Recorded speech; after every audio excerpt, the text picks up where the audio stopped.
Hey, what's up? What's up?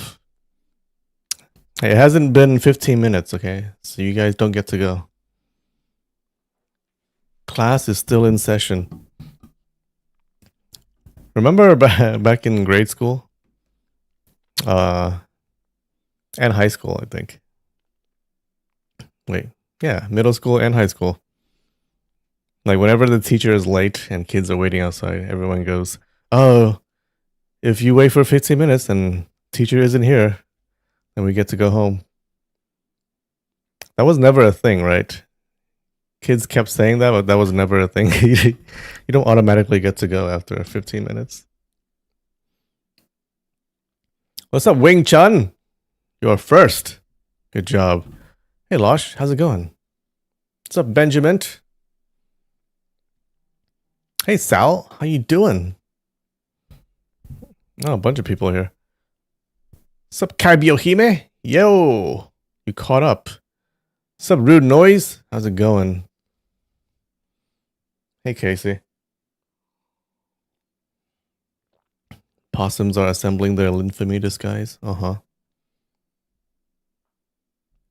What's up, Psyduck? How you doing? No, the possums have not taken over yet.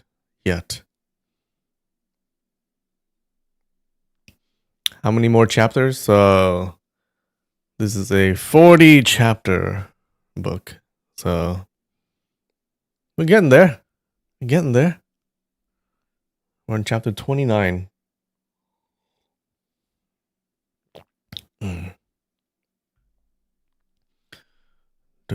Do. 80 chapters? Well, 80 episodes. Yeah, you're right. 80 episodes. 40 chapters. We do 2 episodes per chapter.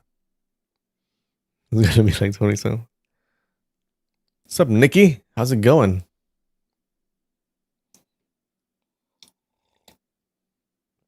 All right. Speaking of possums, there was a possum incident. You thought the possums were gone, but they're not. Luckily, this time it's not. They're not here. They're not in my house. Okay. Ever since I plugged up that hole, the possums have not come back. Okay. Ever since I sent I deported the 3 possum, the whole possum family, to a park. They haven't returned. Yeah. They're in an El Salvadorian prison right now.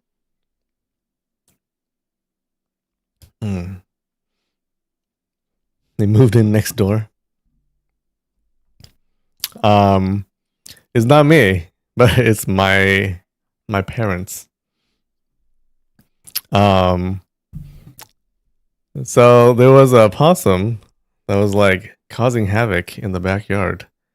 And then so their house has a crawl space underneath, right? And then you have like vents for the crawl space.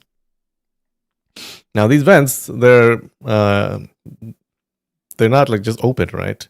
They have a mesh, like a metal mesh covering it. So, like critters can't get in.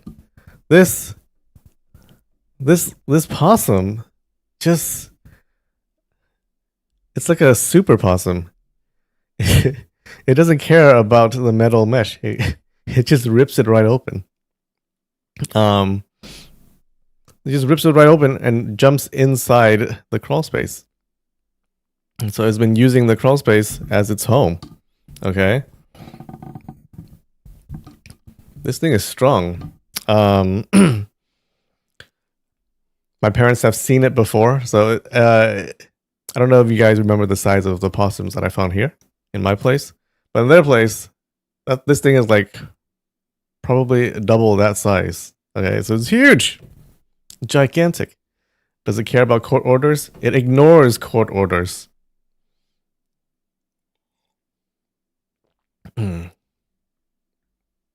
So What's up, Jade? How's it going? So it goes in and is using that space as its home. Okay.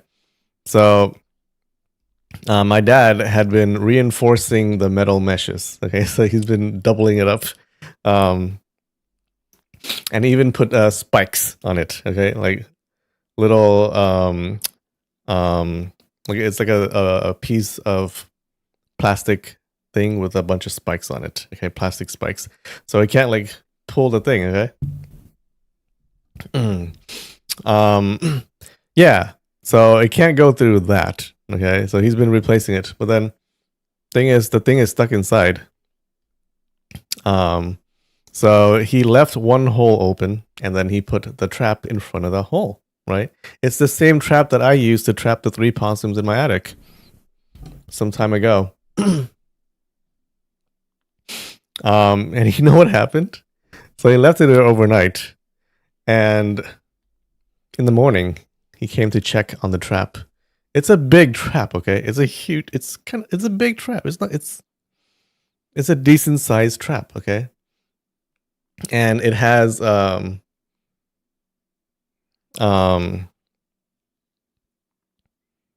it has like this little metal thing that holds the trap in place, okay? And then when the possum goes inside of the trap, okay, it hits a little pad and it triggers the trap and it's supposed to close it down, okay?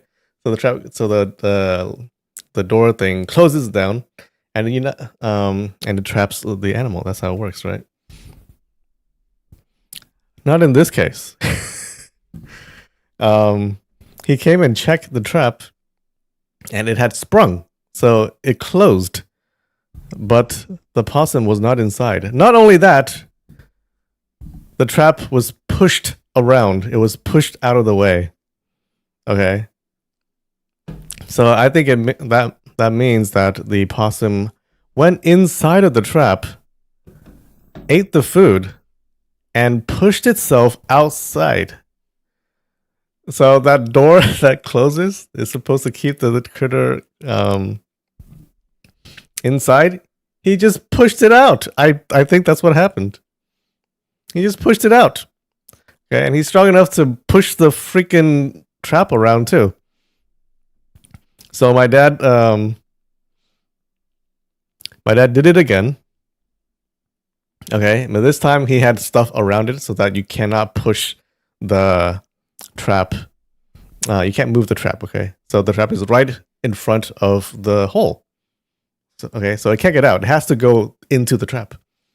And inside, now underneath the crawl space, there's no food, right? So it has to get out to try to find food, okay? So it must go through that door. Possum is a ninja. It's a 9-tailed possum. Oh, that did not cross my mind. Have I considered making a shrine for the possums? No, I have not. But anyways, so it has to come out, okay? So he did it again, okay? Now he's got the trap secured so it can't move. And he left some food in there. And he left it overnight. And in the morning, he checked the trap.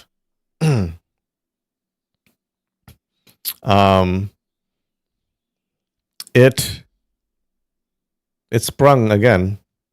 Possum still not inside. Not only that, the possum got to the food, okay? It ate some of the food. And it broke the trap. Okay, there's that metal bar that holds the door open before it closes. It broke. Not broke, but it's bent. Okay? He bent it. So that the trap didn't work anymore. It's going to turn into a sexy girl at some point. Just hanging there.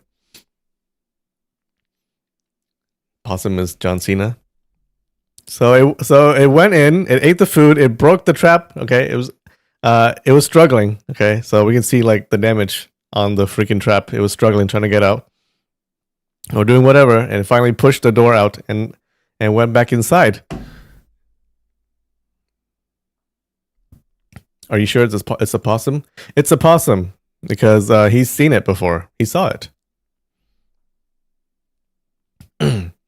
Yeah, it's a big. It's like double the size of the possums that I found. So, um, so that happened, and then my dad he fixes he fixed that metal bar. He bent it back, okay, and then put it back, so it still worked. And they tried again, okay, like this time it'll work. I don't know how. This time it'll work. So this is the third night, right? So they left it there on the third night. And he came to check on it in the morning. The trap had sprung. No possum inside. And it escaped. So remember, the trap is right at the opening, okay? You cannot go anywhere. You need to go inside the trap. What happened was the possum pulled down like the metal part, the top metal part of the trap. So it pulls down until it can get out. So it escaped. It is no longer in the crawl space. Yeah. However, that is a good thing though. So it escaped. That means it got out. It's not inside anymore. It's gone. I think it can't get back inside. I'm not sure. But anyways, yeah. So I think he's gone. He's an earthbender. He's a metal bender. It's just a demon. Possum is living in the house now. Oh my god. Possum is my mom. Shapeshifted.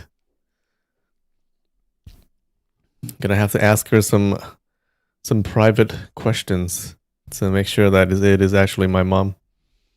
So he's gone, I think. Okay. My dad he fixed the freaking trap again. Yeah, and he kept it there. Okay. He's like, maybe there's a second one inside. Maybe I'm gonna keep it here until for like a week. Okay.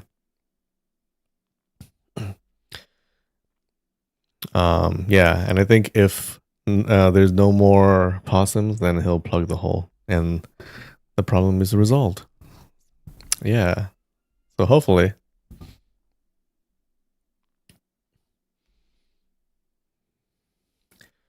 Maybe it's a dire possum. Oh no, not a dire possum.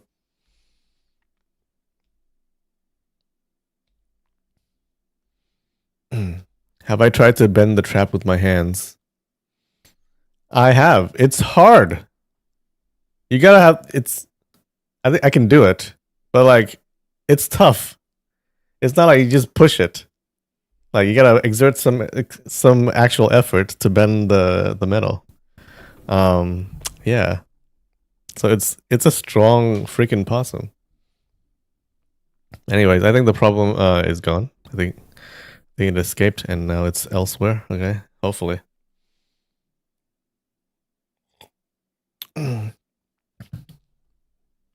Man, these things are crazy. Plug the hole with tungsten carbide. Okay. Yeah. Anyways, dire possum. Oh, speaking of the dire, remember that dire wolf? Let's see how they're doing. Have you seen the? They're so cute. Mm-hmm.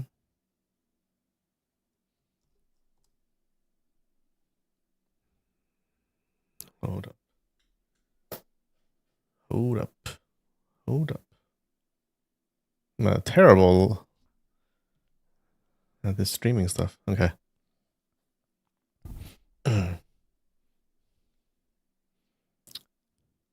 This is the direwolves, guys.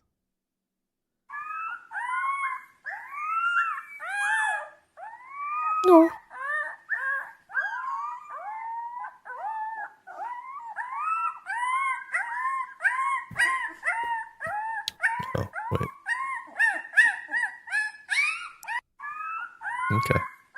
There you go. They're doing fine.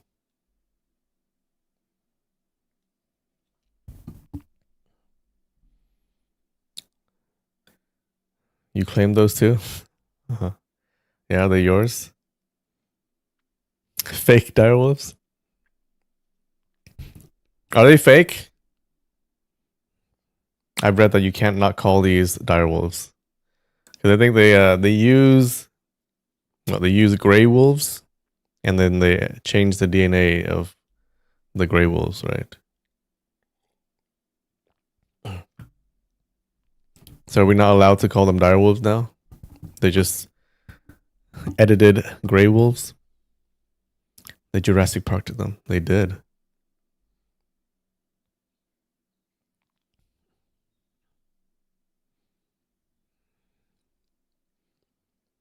They aren't true ones.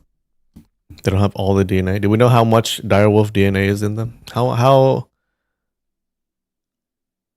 similar are they to actual direwolves?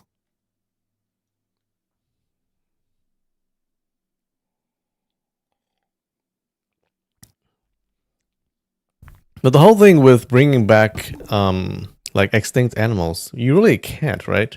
I guess you can bring them back and then you can keep them in a zoo or something, but you can't reintroduce them back into the wild because the environment that they used to live in is gone, right? You can't really introduce them back into any environment because that niche that they had was gone. So they don't really belong anywhere. So they can only live in zoos unless they are like super predators and then they just mess up the whole ecosystem.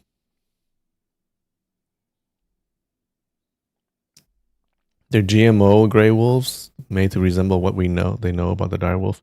But they do have the entire direwolf DNA, like their entire genome reconstructed, right? But we know the full direwolf genome. Why can't we just change all the DNA to match all of those? What's up, Jess?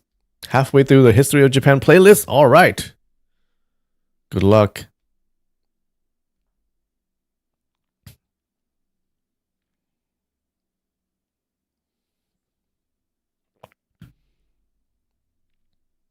It'll be like us making dog breeds. Hey, I'll be okay with having like just gigantic dogs that look like wolves. Like have like huskies, but like twice the size.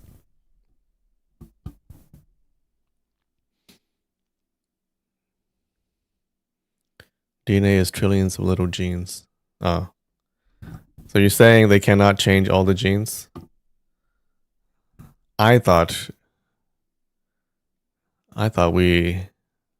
scientists were cool.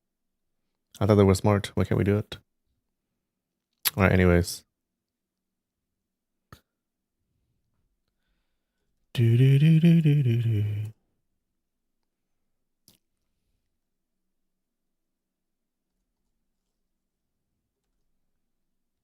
All right, how is Wordle?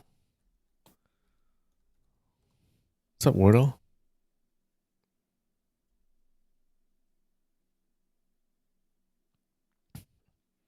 You don't think they're doing it?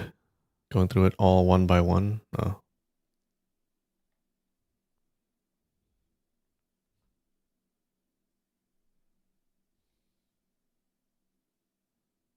All right.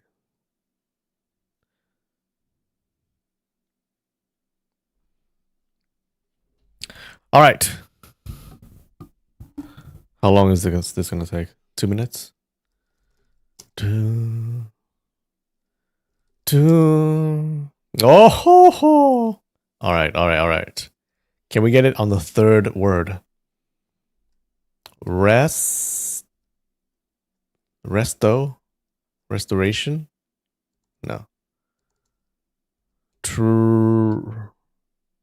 How about trees? No. Tressed. Thresh. No. Tress. Trees. How about something R-E-S-T. Breast. Crest. Crest. Come on. Yeah? Third word? Can we do it? Oh! Thank you. Thank you. What was that? 1 minute?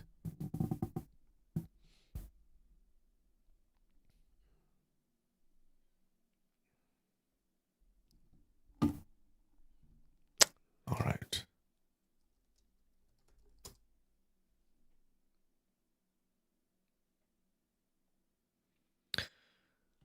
All right. Connections. Hunt, check, game, Ford, president, play, car, stop, oxen, block, movie, actor, dam, dysentery, director, concert.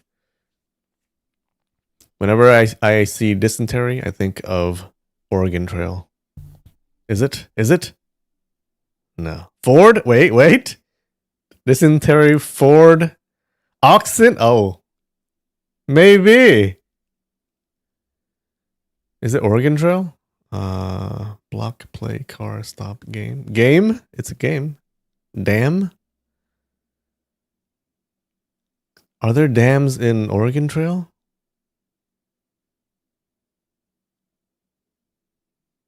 That sounds like something that would be in Oregon Trail.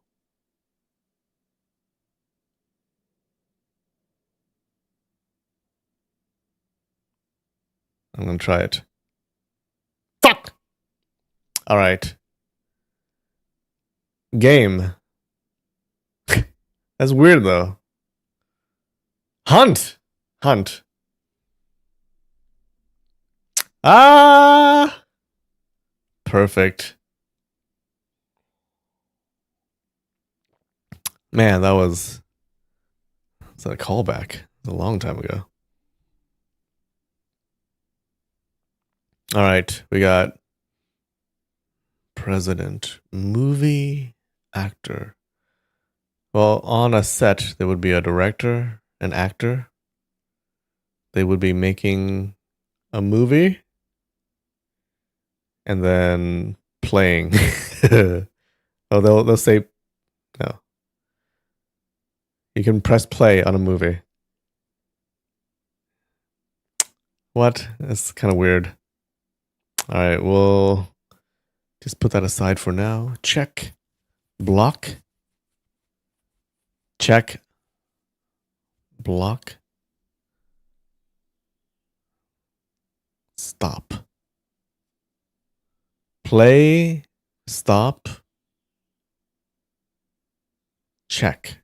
No. Block. No. What? Damn. President. Concert.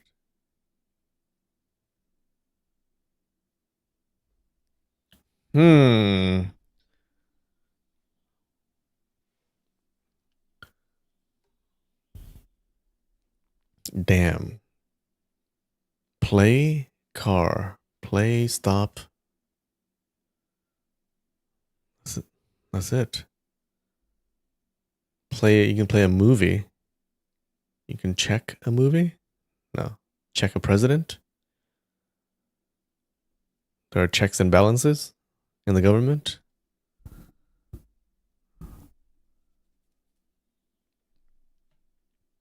Well, that can't be true. Those are gone. Stop. Stop. Stop.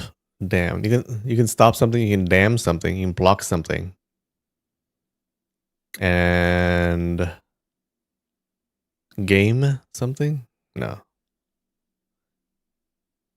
Car, play, movie, actor, director, concert, game. Check. Check. I don't know. Restrict. Okay. Car, game. Car, play, movie. Game. Game the system.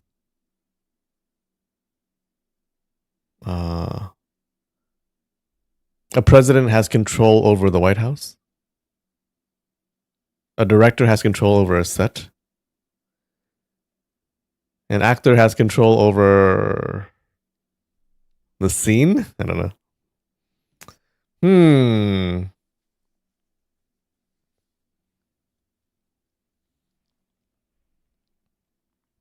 Well, it does seem like actor, director.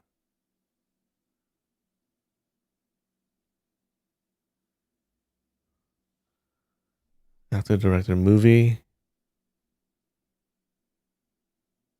and play.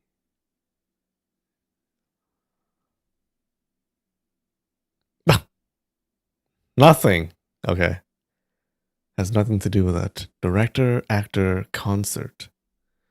You play at a concert. President. What? I don't know. Car. Game. Actor, director. President. Concert.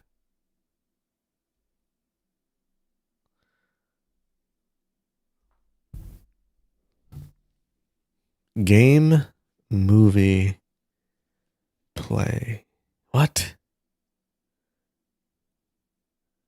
You can play you can play at a you can perform in a movie? Perform in a concert?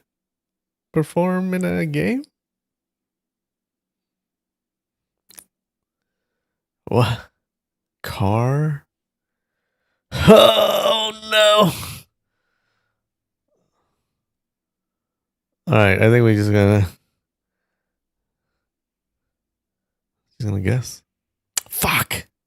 Oh no. Oh no. Game, movie. Oh wait. A play. Okay.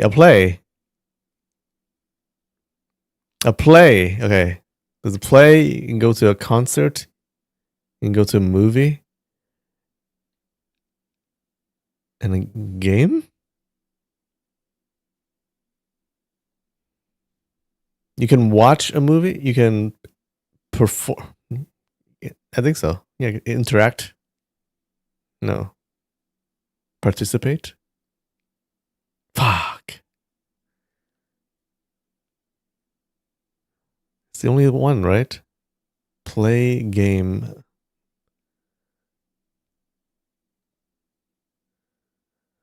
Woo! Ticketed events. Oh, of course. Car, president, director, actor.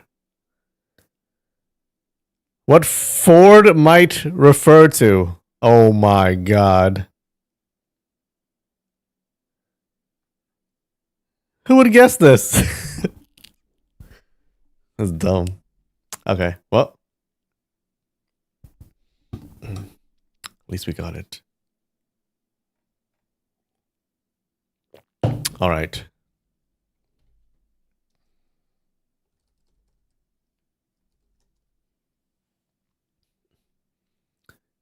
Ain't no way. We got it. Did you not have faith in me? You didn't think I would get it?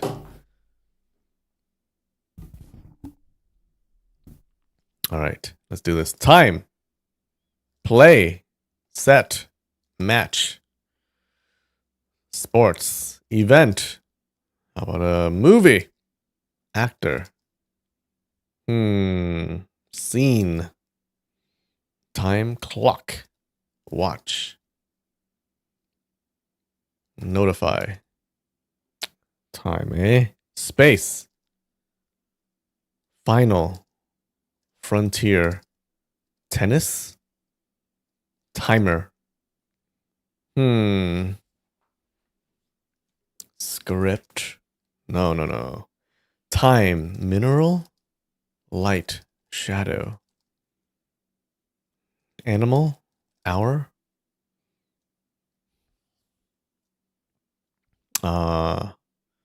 Elapse. Wait. Elapse? You mean ellipse? Ellipse. Time elapsed. Word. Age. Time, eh? Age. Age. Human. Man. Period. Epoch.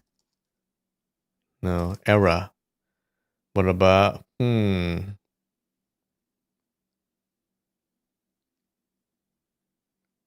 many of these ghost story? What? Past. Hour we tried. Cook. Time. Stream. Late. I never am. Early. Hands. Measure. Length.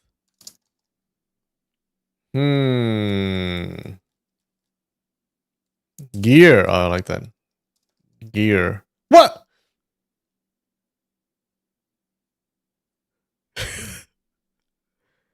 Oh my god. Casey, good job.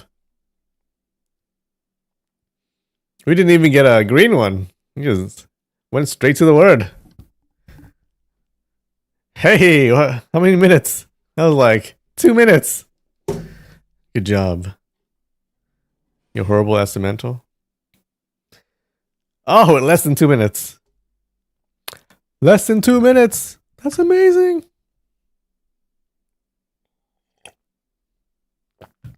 You want to try something? Okay. Want to learn hiragana? I was doing that today. I just started.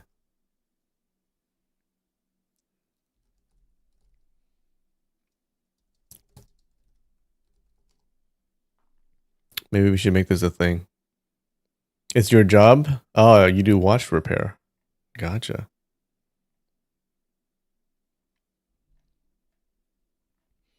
All right, I learned this set and this set.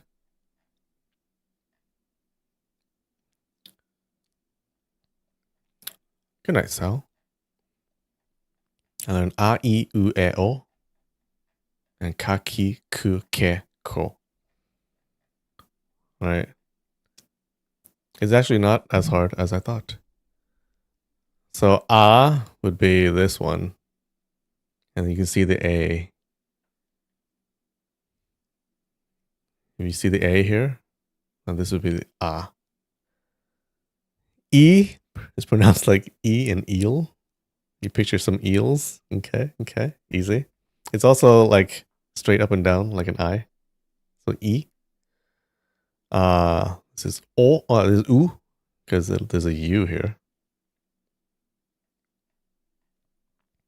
This is E because it's a bird that can lay an egg. And then this is O. And if you picture 2 O's here, then it's O. Okay. And then this is Ka because it's a mosquito. It looks like a mosquito. Ka means mosquito in Japanese. But you can also say cut it out. Cut it out. This one is ki because it looks like a key. Ku. There's a bird that says cuckoo. This is ke. This looks like some kelp. And this is ko.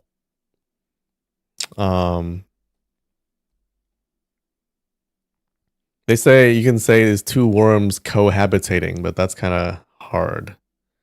Can you guys even read? But if you picture 2 short chords, then it's ko, chord. Maybe we do the quizzes like we did. Yeah, they have quizzes. So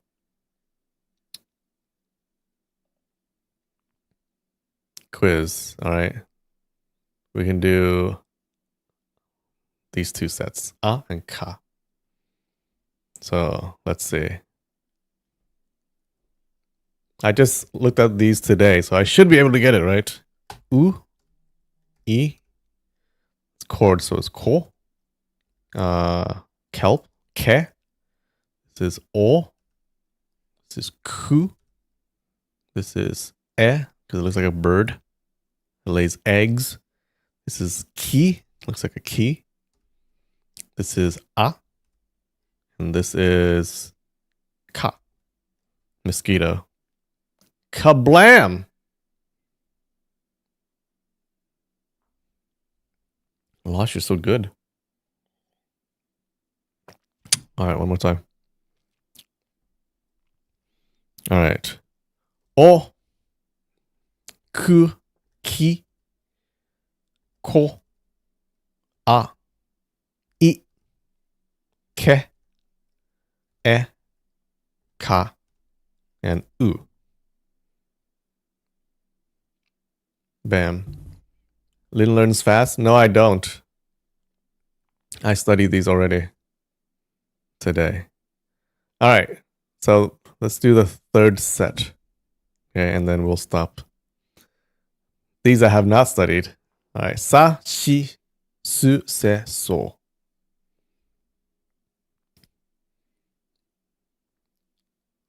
All right. So sa is like salsa, I guess. Yeah, I can see it. You're stirring a bowl of salsa. Sa.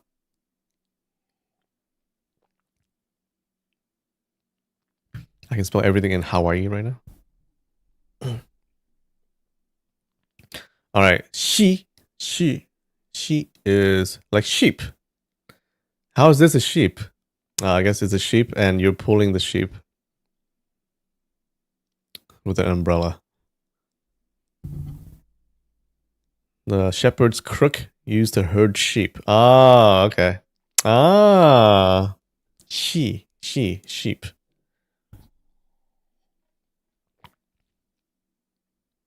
All right. This is su. And it looks like a swing. So the kid is falling off the swing and he's going to sue somebody. Awesome.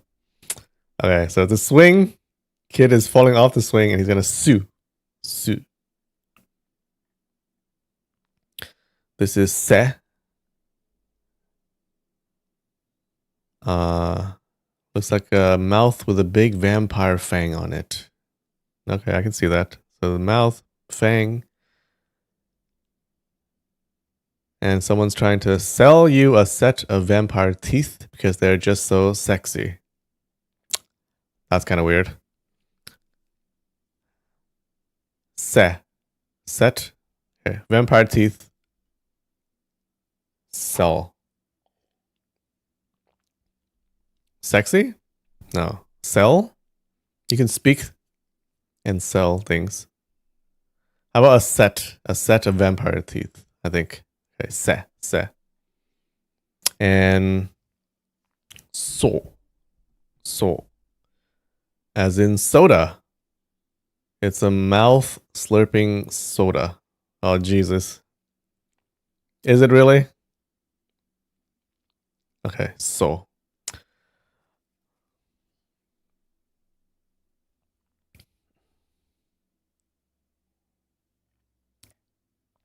Se.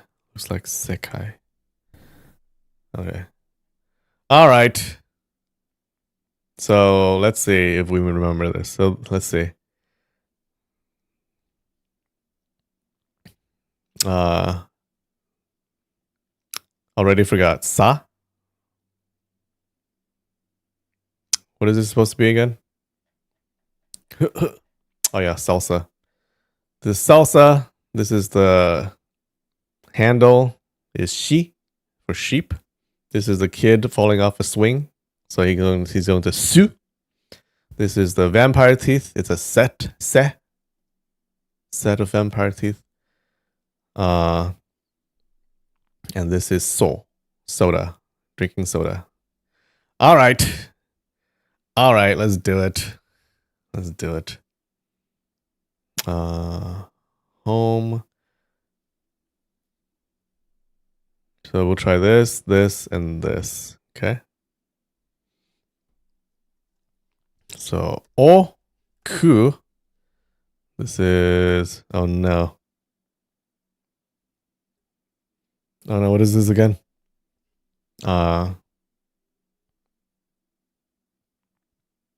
Is it ko? Like, no, ko is chords. Ke? Kelp? Oh fuck. What is it? Not kelp.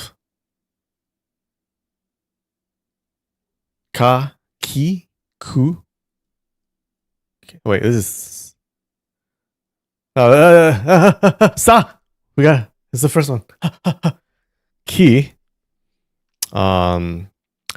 This would be the. This would be the chords. Ko. So this is e. This is a teeth. So it'll be a set, se, a so, this is a, u, shi, ka, kelp, ke, this is su, and e. All right. They want us to do this 5 times. 5 times. Then we got this. We got this. Like an E wearing a sandal on its head. So a sandal E, otherwise known as a se. Okay. You say so. All right, let's do it. O, this would be a, this would be ke, this would be su, I, u, shi, ka. This is, what was that again? Sa. Is it sa? This is ku. This is ko. This is ki, e, so, and se. All right.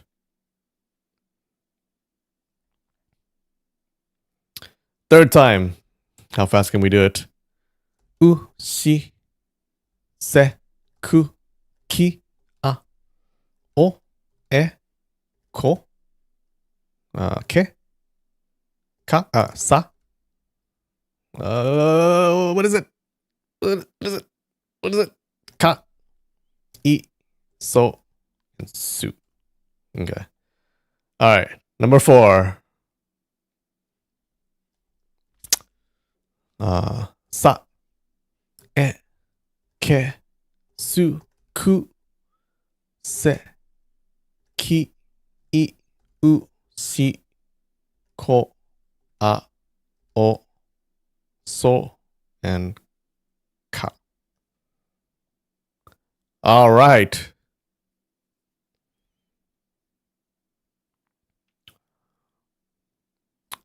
Wait, Psyduck, you said E wearing a sandal on his head.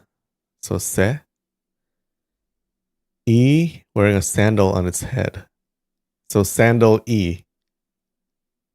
Sandal E. Se. Is that how you do it? Okay. I think the vampire thing works for me. A set of vampire teeth. I think that's good.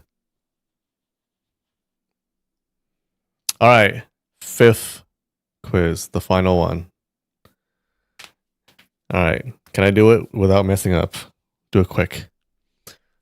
All right. Su, I, ku, o, shi, sa, se, u, ke, ka, a, e, ki, so, ko. Ah! All right.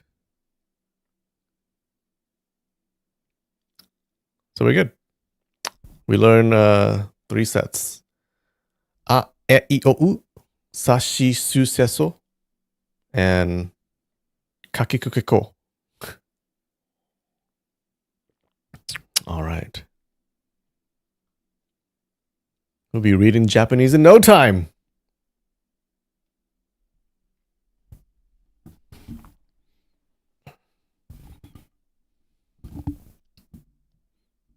Next week we'll learn katakana. Just hold your horses. I need to learn the hiragana first.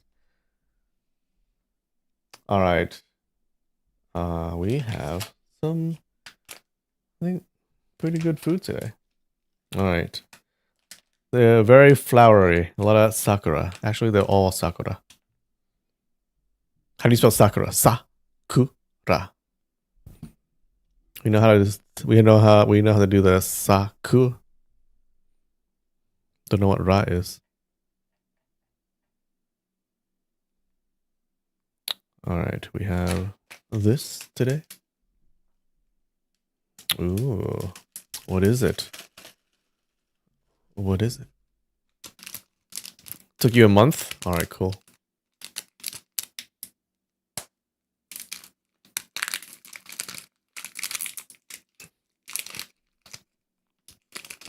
All right.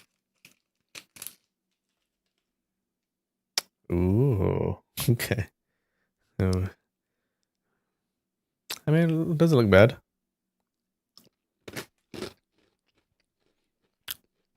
Yeah, it's about what you would think it tastes like.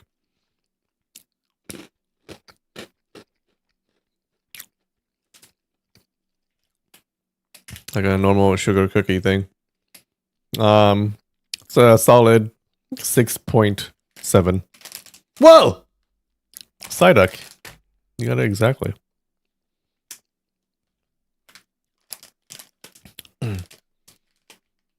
All right.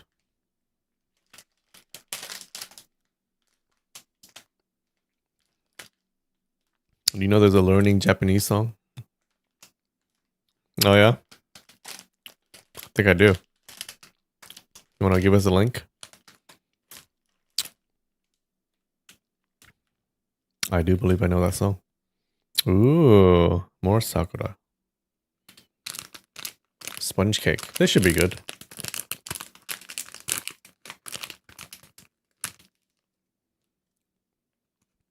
Sakura. Thanks, AJ Shiro. I appreciate it. Okay, so...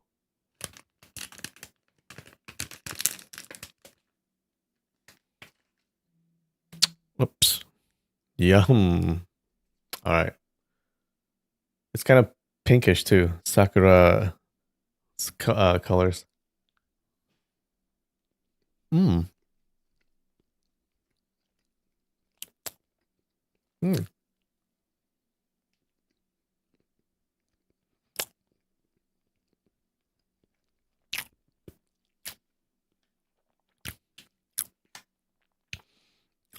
I do taste the sakura. Other than that, nothing special. Also, my mouth is kind of dry. Sorry.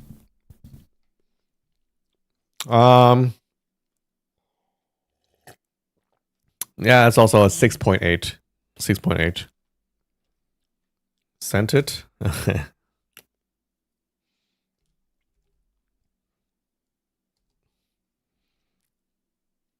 All right, guys. We're going to listen to the Learning Japanese song. Oh boy. Oh boy.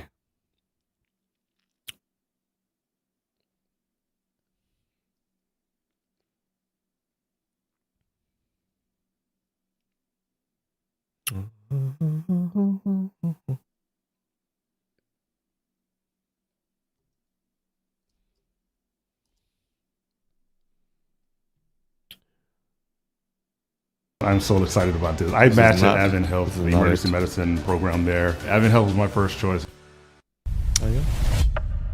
Stop it.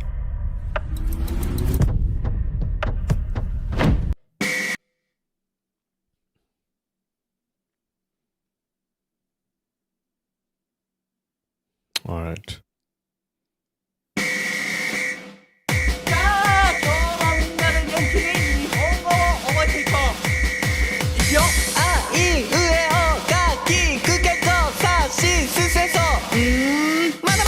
You learned it.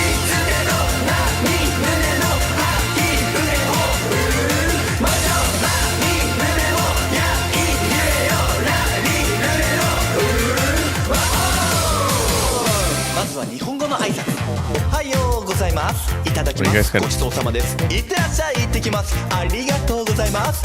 こんにちは。お疲れ様です。ごめんなさい。すみません。失礼しました。ありがとうございます。こんばんは。お久しぶりです。おめでとう。よろしく。かしこまりました。ありがとうございます。ただいま。おかえり。おやすみなさい。自分を呼ぶときどの言葉使うの。私、僕、俺、おいら、おいど。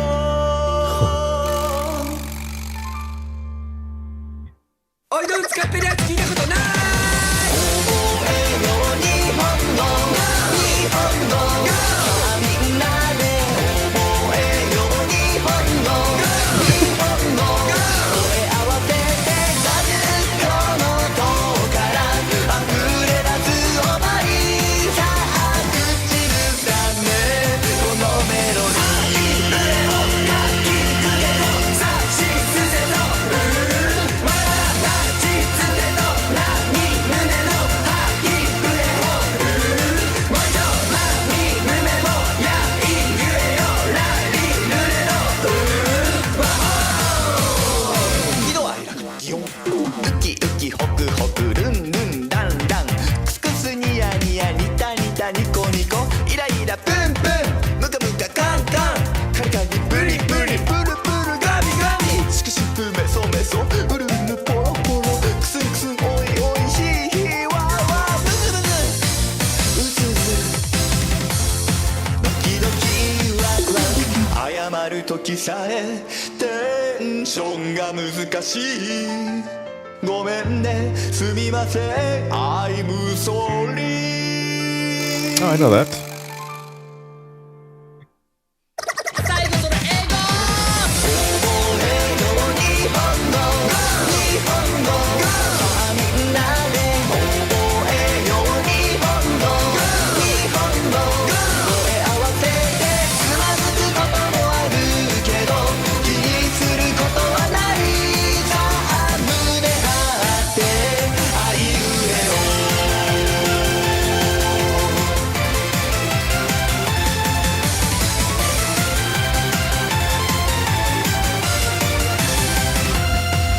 次はちょっと難しいけど濁音と半濁音も覚えていこう。いくよ。ダッキフゲゴザッチツゼゴダッチツゼゴ。もう一度バピブレボバピブレボボボボボボボボボ覚えよう日本語、日本語。さあみんなで覚えよう日本語、日本語。声合わせて覚えよう日本語、日本語。さあみんなで覚えよう日本語、日本語。声合わせて50個の塔から溢れ出す想い。さあ口ずさめこのメロディー。さあしすせとわらたちつてとなに胸のはきふれをもう一度まみむめもやいゆえよらりぬれのわ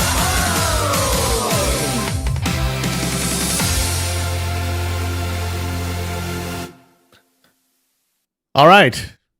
Ah, e, u, e, o. So I think we're all experts now. Thanks, Losh, for that video. Yeah, was it helpful for you too? Help is too fast. It's just right.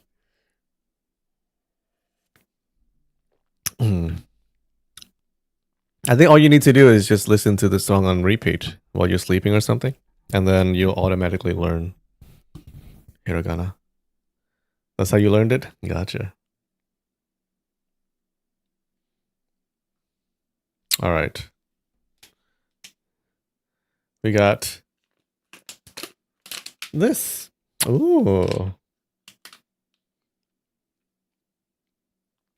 What is this? We are fluent.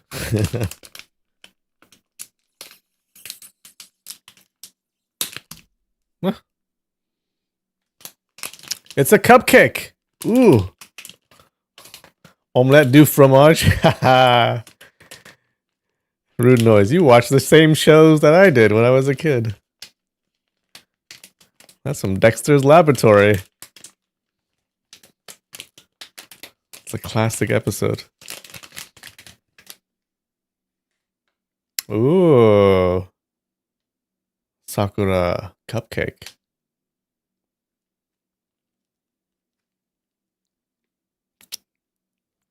Can I read the snack name? No idea. What is this? Have I learned these before? They're not in the format that the website was showing me. I can't do it. Or are these things that I've never learned?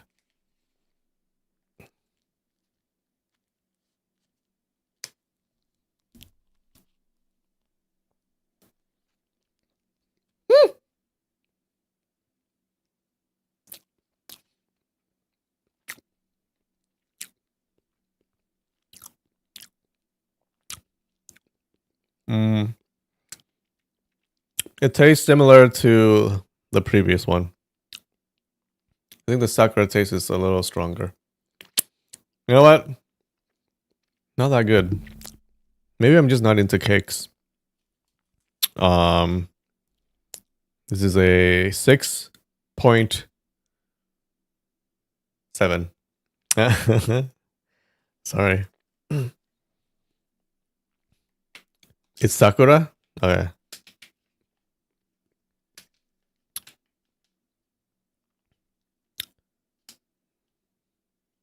So this Sa? Ku? Mid cake? Very mid.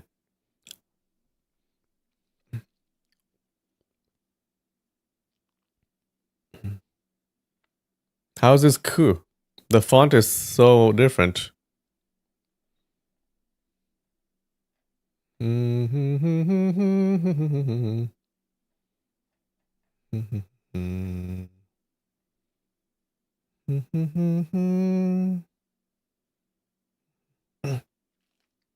I guess it is. Yeah, you're right. You're right. It's the duck. It's a duck mouth. And sa would be salsa. Salsa. I see it. I see it. Kinda. All right.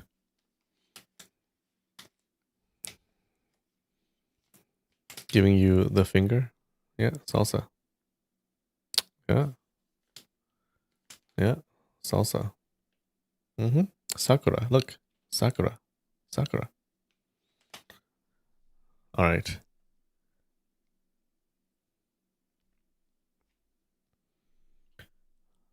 All right, we ready?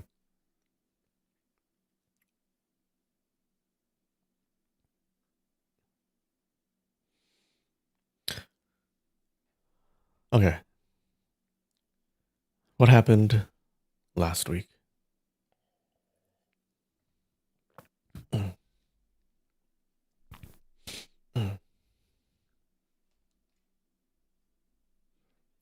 Bro's got long fingers. You know it.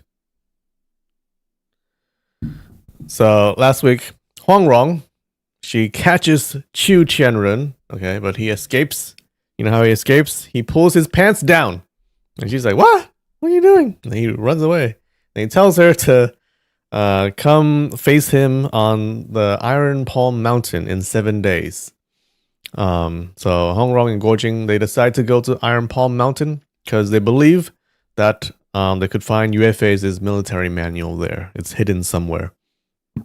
Now, when they get there, they see Yang Kang there, and he's courting Mu Nianzi, and she seems to be kind of into it. Oh no, why? This is not going to end well. And the Hong Rong also sees Chu Qianren. She gets into a fight with him, but then, surprise, he's super powerful. He's totally not weak like he was before. What is going on? He critically injures Huang Rong. Guojing saves her, and he runs into a cave at the mountain peak. And inside the mountain peak, it's inside the cave, who do they see but Qiu Qianrun? And then we discover the truth. Qiu Qianrun has a twin. The twin is named Qiu Qiancheng. Okay, so the real Qiu Qianrun is super strong, but this Qiu Qiancheng guy only knows magic tricks. Okay, so we mostly been meeting the twin. The twin with no martial arts. Now the Iron Palm sect members cannot get to them because this peak is sacred. Okay, so they cannot step foot on it. So they decide to burn the mountain forest to kill them, or either kill them or smoke them out. However, they narrowly escape by calling Guojing's 2 eagles. And Guojing and Hongrong, they each ride an eagle out of there. Now the fraud, Qiu Qianzheng, he jumps onto Hongrong's eagle. Unfortunately, the bird descends because it can't lift 2 people. So Guojing's eagle comes to the rescue and attacks Qiu Qianzheng, and he falls down to his death. And he dies. Poor guy just wanted to show people some magic tricks. He worked so hard on, but he died. Yeah, that's where we left off. How's that?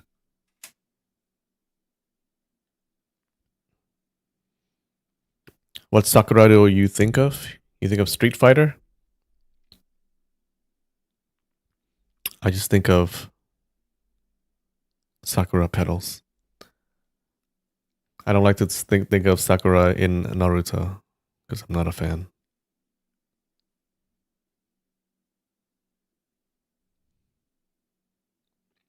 All right. Hold on. Hold on. Hold up. Hold up there.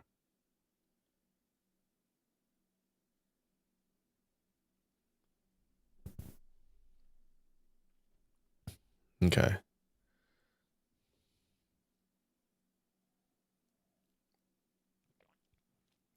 Chapter 29. The Hidden Woman of the Black Swamp.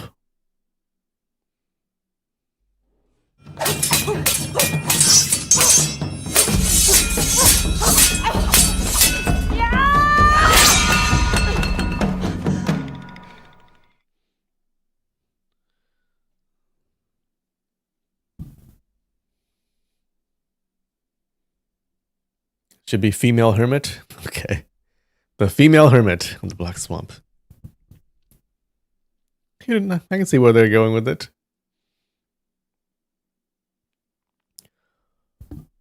From the eagle's back, Guojing repeatedly called out, urging his red horse to follow on the ground.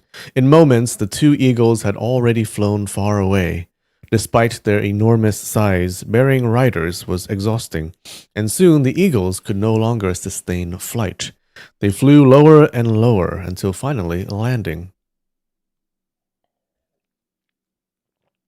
Guojing jumped down and hurried to Hongrong. She had fainted atop the eagle's back. Quickly, he untied her sash and massaged her acupoints to circulate her blood. After a while, Hongrong regained consciousness, but she was dizzy and unable to speak clearly. By now, dark clouds blanketed the sky, obscuring moon and stars entirely. Having barely escaped death, Guojing recalled their perilous encounter with lingering fear. Standing in the middle of the vast wilderness, holding Hongrong in his arms, he felt utterly lost. He dared not call loudly for his horse, fearing Qiu Qianrun might hear and chase after them. He stood in a daze for a while, then began walking aimlessly. Every step landed on low bushes and thorny grass. Branches tore at his legs, but he hardly noticed the pain. The surroundings were completely dark. He strained his eyes, but could barely see anything. He moved cautiously, fearing he might step into a pit or ravine. Still worried that the Iron Palm sect might pursue, he dared not stop moving. After struggling this way for more than 2 miles, a bright star appeared suddenly to his left, shining from the horizon. Focusing his gaze, he realized it wasn't a star at all, but a lamp. Where there was a lamp, there had to be people. Guojing felt immense relief, quickened his steps, and headed straight toward the light. After about a mile, dark trees surrounded them entirely. It turned out the light came from within a dense forest. Once they entered the woods, however, walking straight became impossible. The path twisted and turned endlessly. The lamp disappeared from view. Guojing leaped onto a tree to survey their surroundings, but strangely, the light now appeared behind him. It seemed always ahead, then suddenly behind. He chased it several times until his head spun, yet he never got closer. It's a foxfire, guys. Kitsune fire.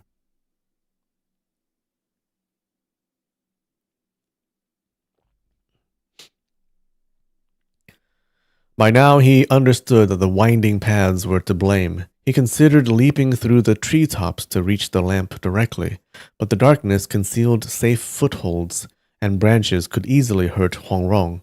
But if they didn't find shelter, they'd be forced to wait until dawn in this dark forest. He thought it best to stop running blindly and take a moment to calm himself. Thus he stood quietly, steadying his breathing. Huang Rong, her mind now clearer, had been silently observing their winding route through the dark woods while Guojing carried her. Though she could not see clearly, she had already discerned the layout of the artificial paths within the forest. Huang Yaoshi's knowledge of the 5 elements and 8 trigrams formations was extraordinarily profound, and he had taught much of this to his daughter. Thus, the stranger the path became, the clearer Huang Rong could navigate, even with eyes closed. Ironically, if it had been a natural path she'd never traveled, she wouldn't have been able to navigate it even in daylight.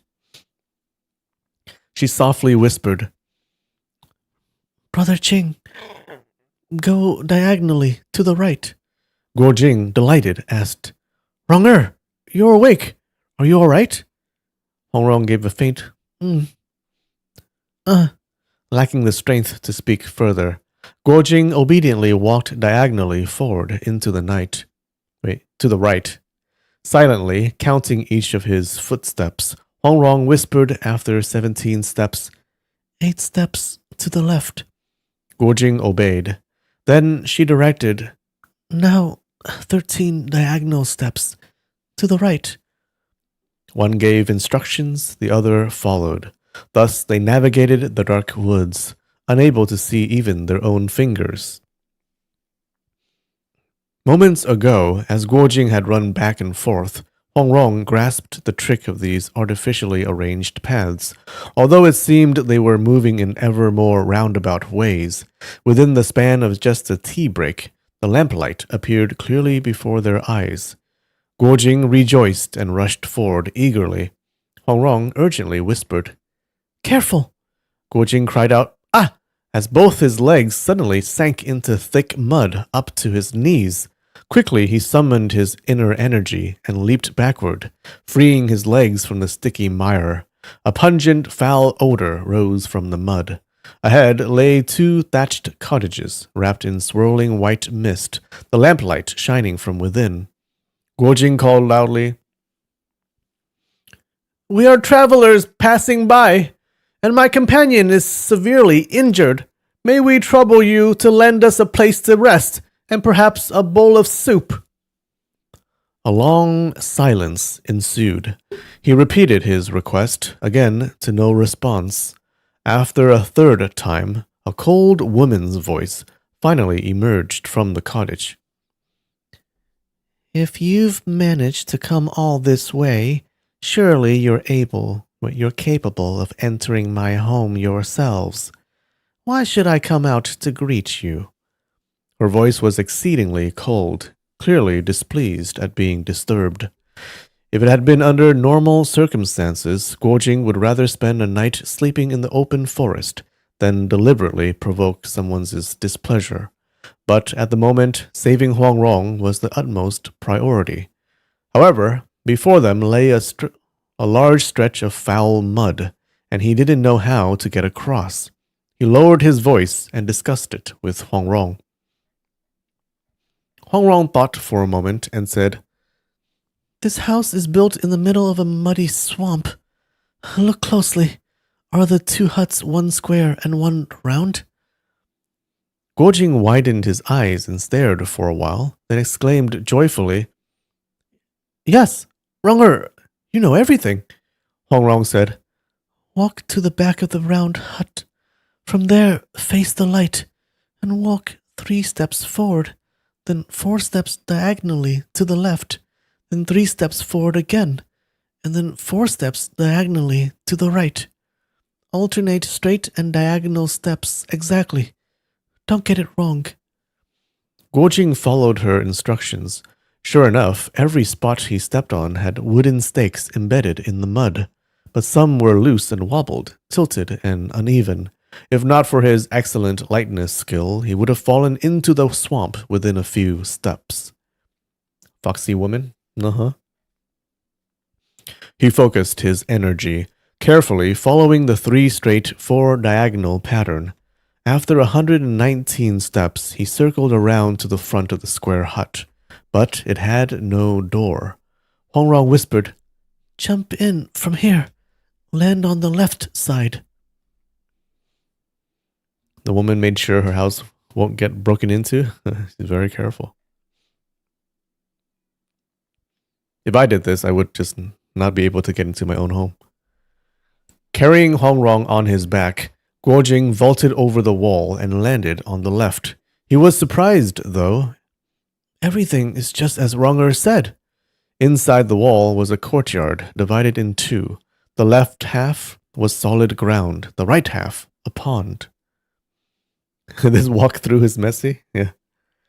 Guojing crossed the courtyard and headed to the main hall. Before it was a moon gate, still without a door. Hongrong whispered, "Go in.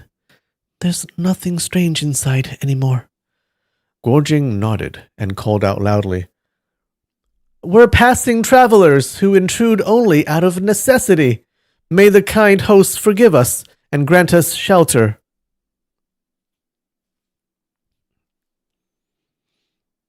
Possum woman? Yeah, you think? He paused a moment before stepping inside. Before him was a long table with 7 oil lamps, arranged in the pattern of the Big Dipper. On the ground squatted a gray-haired woman in hemp robes, staring intently at a number of bamboo counting sticks, clearly deep in thought. Though she heard someone enter, she did not raise her head. You think they're visiting Ronger's grandma? Guojing gently placed Hongrong in a chair. Under the lamplight, he saw her face pale and haggard, bloodless, and his heart ached with sympathy. He wanted to ask for some water or soup, but the old woman was so focused that he didn't dare interrupt. After resting for a bit, Hongrong felt slightly better. Looking at the bamboo stakes on the ground, each about 4 inches long and 2/10 of an inch wide, she knew they were calculation rods. She saw they were arranged into rows labeled quotient, dividend, divisor, and borrowed. And by counting the rods, she realized the woman was calculating the square root of 55,225. Yeah. Who's a good Asian? Who knows the square root of that? Call it out now. She had reached the second digit of the quotient, which was 230, and was working on the third. Hongrong blurted out, 5. It's 235. Yeah. Good job, Hongrong. That's what I thought. But she got it right too. The old woman was startled. She looked up, her eyes flashing sharply, and glared at Hongrong. Then she lowered her head and resumed manipulating the rods. This single glance revealed to Guojing and Hongrong a surprisingly beautiful face. The woman looked no older than 40, though the gray in her hair made her seem much older, likely from long years of mental strain. She fiddled with the rods for a while, and sure enough, got 5. She glanced at Hongrong again, her look of surprise quickly shifting to irritation, as if to say, "So you're just a young girl, You just happened to guess it. What's so impressive? Stop disturbing my work. She jotted down 235 on a piece of paper and began the next problem. This time, she was calculating the cube root of 34,012,224. Yeah? What about that, guys? Call it out. What do you think? I have a number in my head. We'll see if it's right.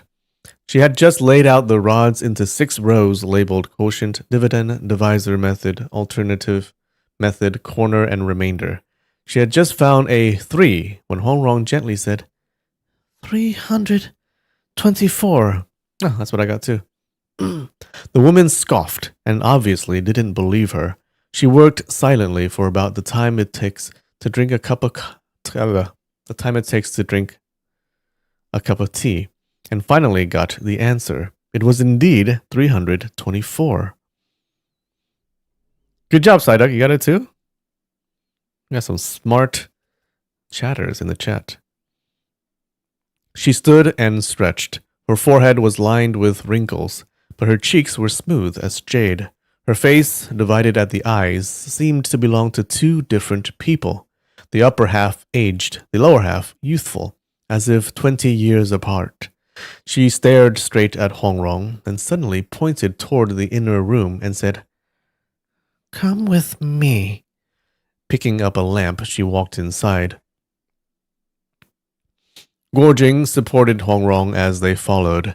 Inside, the walls of the room were circular, and the floor was covered with fine sand, on which were drawn many horizontal and vertical symbols and circles, along with characters like heaven, heavenly element, earthly element, human element, and material element.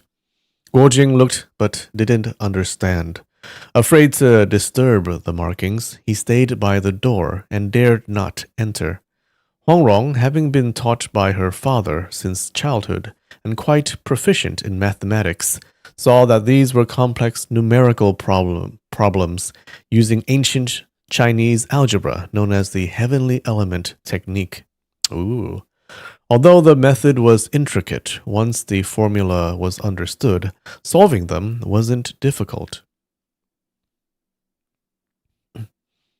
Ooh, we got a note. A translator's note, guys. This is equivalent to solving multivariable polynomial equations in modern algebra.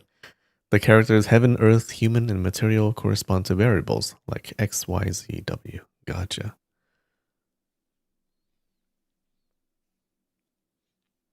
He's so helpful, this translator.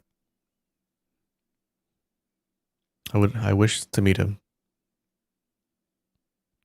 AI got excited there. AI is like, yeah, ooh. Well, let me tell you what this is. Multivariable polynomial equations.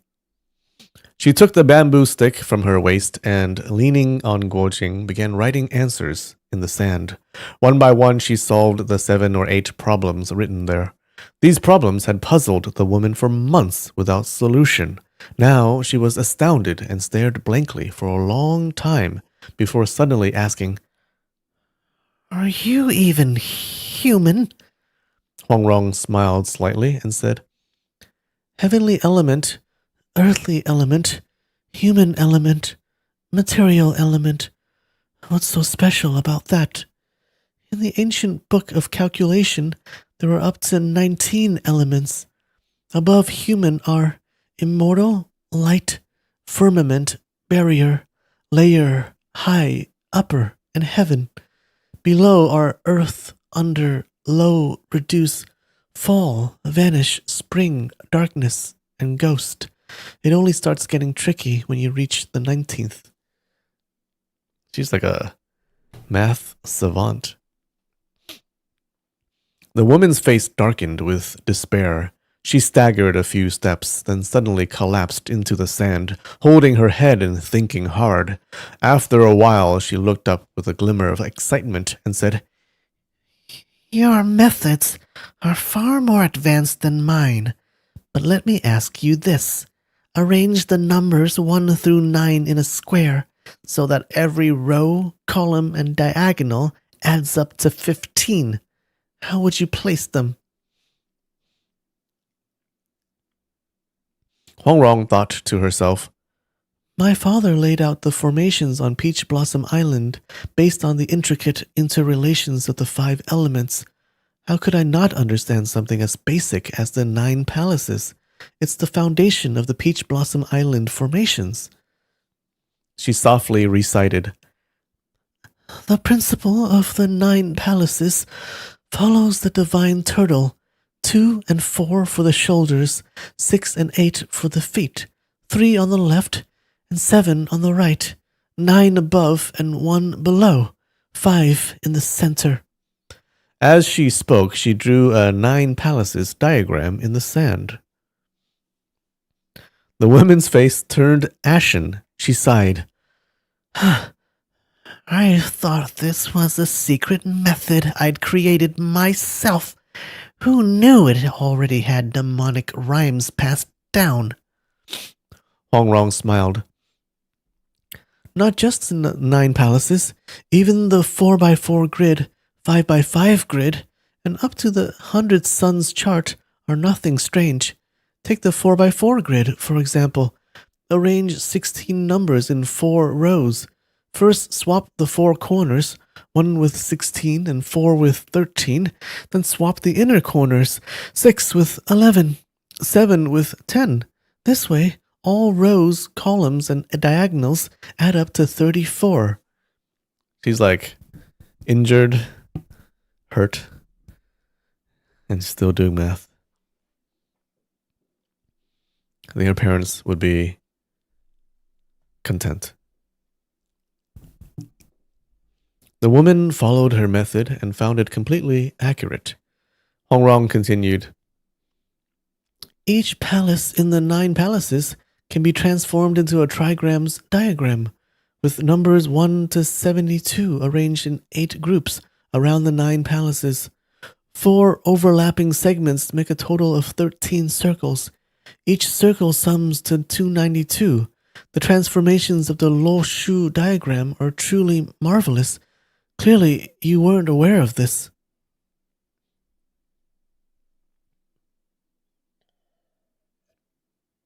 They're making Sudoku puzzles? Yeah, they are. With a wave of her hand, she drew the 72 number 9 palaces 8 trigrams chart in the sand. This lady is like, her brain is exploding from her head. The woman stared, dumbfounded. She stood up unsteadily and asked, "Young lady, who are you?" Before Hongrong could reply, she suddenly clutched her chest. Her face twisted in pain. She quickly took a green pill from a small bottle hidden in her clothing and swallowed it. After a while, her complexion finally eased, and she sighed. "It's over. It's over." 2 streams of tears slid down her cheeks.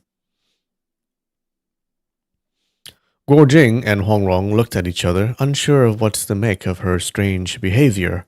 Just as the woman was about to speak, shouting and yelling could be heard in the distance. It was the Iron Palm sect pursuing them. The woman asked, "Friends or enemies?" Guo Jing replied, "They're enemies chasing us." The woman asked, "The Iron Palm sect?"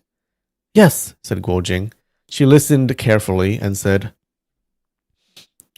"Sect leader Chiu himself is leading them.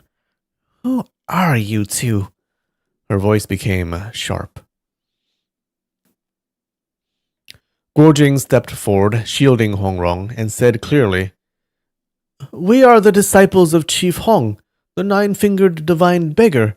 My junior sister was injured by Chiu Qianrun of the Iron Palm sect, and we sought refuge here. If Senior has ties to the Iron Palm sect and will not shelter us, then we shall take our leave." He bowed deeply and turned to help Hongrong up. The woman gave a faint smile and said, "So young, yet so stubborn. You may be able to endure, but your junior sister cannot. Do you understand? So you're disciples of Hong Qi Gong. No wonder you have such skills."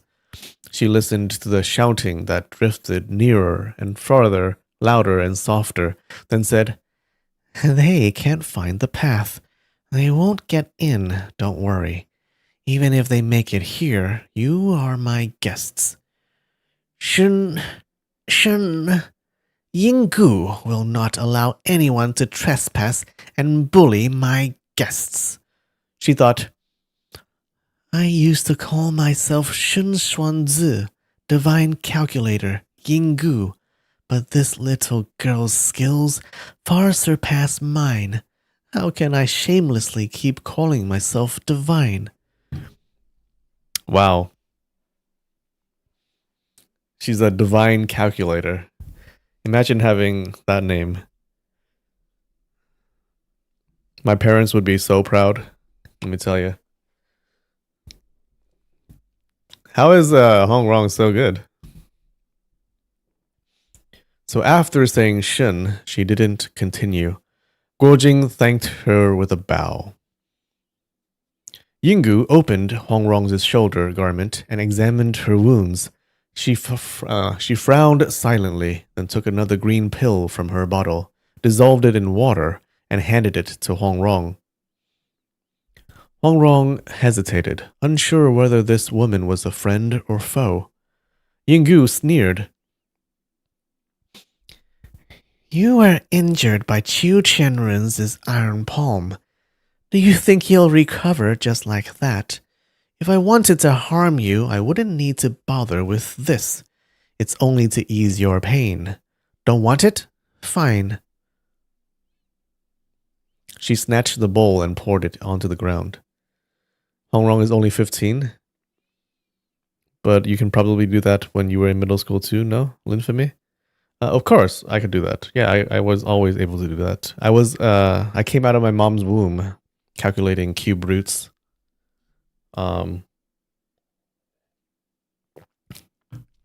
Yeah, I didn't think Hong Rong would be so good. Seeing her treat Hong Rong so rudely, Guojing was enraged. My junior sister is seriously hurt. How can you be so harsh with her? Wronger, let's go. Wait, don't go. She's treating her. Yinggu laughed coldly. You think you can come and go as you please from Yinggu's little thatched hut? She held 2 bamboo counting rods and blocked the doorway. Guojing thought, no choice. I'll force my way out. He shouted, Forgive me, senior. I must be rude. He dropped his stance, raised his arms in a circular motion, and used the regret of the proud dragon move to charge out the door. It was a powerful technique of the 18 dragons subduing palms. Fearing Yinggu might not withstand it, he used only 30% of his strength, just enough to break through, not to harm. As the palm wind neared Yinggu, Guojing watched for her counter, but she merely turned slightly and used her left forearm to lightly redirect his force, completely deflecting it. Guojing hadn't expected her to be so skilled. Her light touch made him stumble forward a step. Yinggu, too, hadn't expected his strength to be so forceful, and slid slightly on the sand before regaining balance. Both were secretly surprised by the other. Yinggu snapped. Wow, she snapped and my camera just died. 1 second. 2 seconds. Hello? She killed the camera.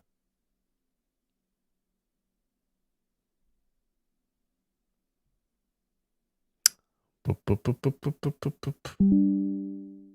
Okay, now she made the world upside down. The camera has weak internal energy. Yeah. Couldn't compete. Needs to cultivate some more.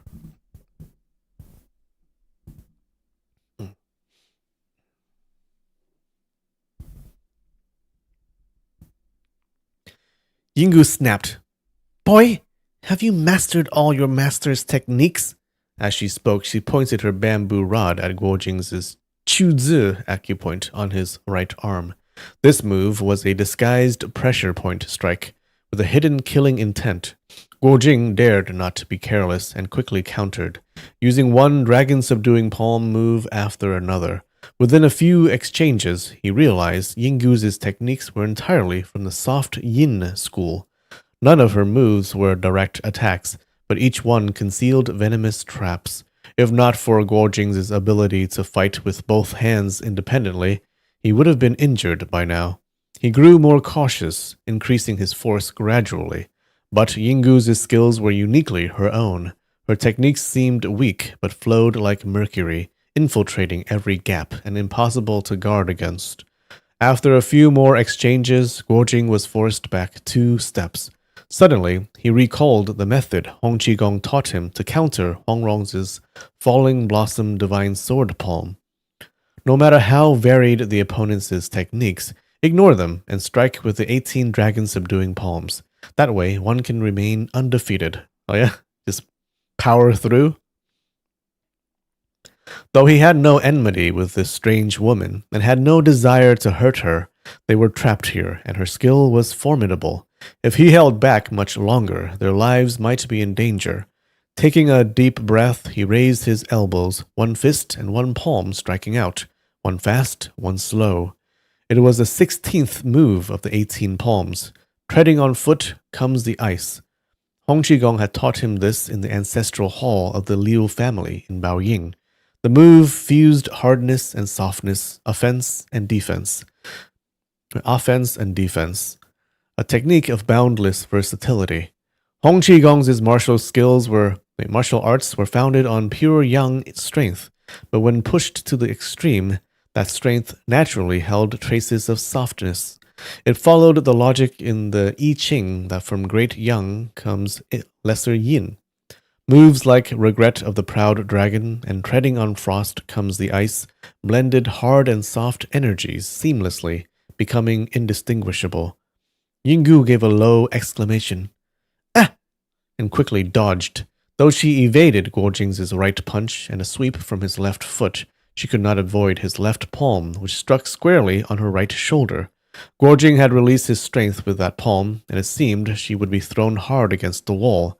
How could the mud walls of this thatched hut possibly withstand such force? Either the wall would collapse or her body would crash right into it, right through it. But strangely, the moment his palm made contact, it felt as if her shoulder was coated in thick oil, unusually slick, causing both his palm and his strength to slide harmlessly aside. She moisturizes a lot. Even so, her body shook violently, and the 2 bamboo counters in her hand dropped to the ground. Guo Jing was startled and quickly withdrew his strength, but Yinggu was incredibly swift.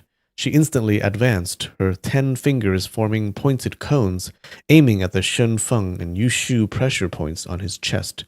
This was a top-tier point-striking technique. Guo Jing was too slow to block and twisted his body slightly, appearing to dodge, but in truth hiding a counterattack. He thought, her striking method is somewhat similar to Brother Zhou's. If I hadn't sparred with Brother Zhou in that cave for thousands upon thousands of moves, I'd have fallen for this one. Yinggu felt a surge of force emitting from his right arm, pushing against her upper arm. She knew that if their arms clashed directly, with her in the weaker position, her arm would certainly break. So she again used her earlier mudfish technique to slip his strike aside. Every move they exchanged was brilliantly unpredictable. Each technique caught the other off guard. Both were shaken and leapt back several steps at once, each guarding the doorway. Guo Jing thought, this woman's martial arts are bizarre. If her body deflects my power, doesn't that mean I'll just take hits without landing any? Yinggu, for her part, was even more astonished. How can this young man possess such formidable skill at such a young age? She thought further. I've secluded myself here for over 10 years, practicing day and night, and by chance discovered the key to advanced martial arts. I thought I'd soon be unbeatable in the world. Soon I'd leave the forest to seek revenge and rescue someone. But now it turns out I'm not only far inferior to that girl in calculation, even my martial arts can't beat this greenhorn boy, and he's even carrying someone on his back. Oh, she's fighting with her on his back. If this were a real fight, I'd have lost already. All these years of bitter training, was it all for nothing? Revenge, saving lives. There's no hope anymore. With these thoughts, her eyes turned red and her nose sour. She couldn't stop the tears from forming. Guo Jing, thinking his palm had hurt her, quickly said, I apologize, Senior. I meant no offense. Please forgive me and let us go. Yinggu noticed how, even while speaking to her, he kept glancing worriedly at Huang Rong, his concern written all over his face. This sincere love pierced her heart. If only the one I loved had even 1/10 of this silly boy's devotion, my life wouldn't have been lived in vain. She coldly said, That girl was struck by Qiu Qianren's iron palm. Blackness has already surfaced on her face. She has at most 3 days left to live. Why are you still so desperate to protect her? Oh no! 3 days left. Not good. Alright. Good time for a break. I'll be right back. 5 minutes.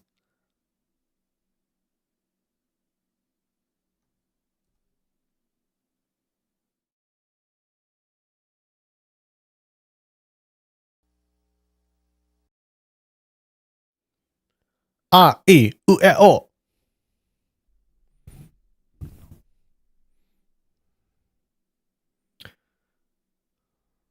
Guo Jing was shocked. He looked closely and indeed saw a faint dark shadow between Huang Rong's brows. His heart chilled. A surge of hot blood rose to his throat. He rushed to her and gently held her. Ronger, how are you feeling?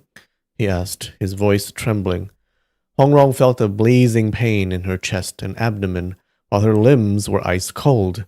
She knew that what the woman said was true.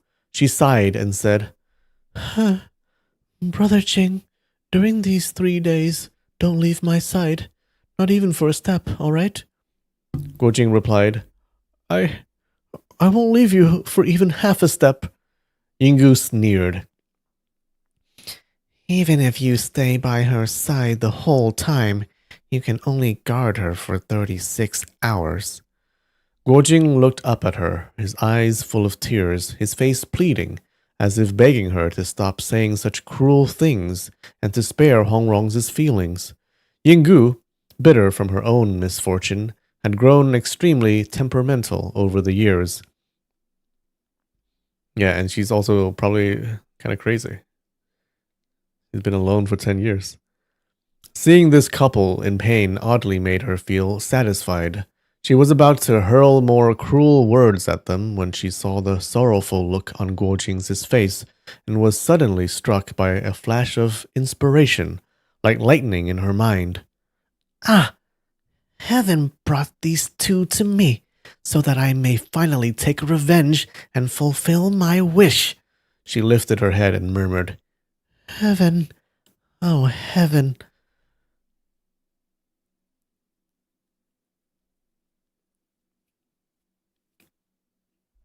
Outside, the sounds of shouting and yelling gradually returned. It seemed the Iron Palm sect had scoured the area and concluded that Guo and Huang must be inside the forest, but unable to find the path. They could only shout from the outside. After a while, Qiu Qianren's voice drifted in.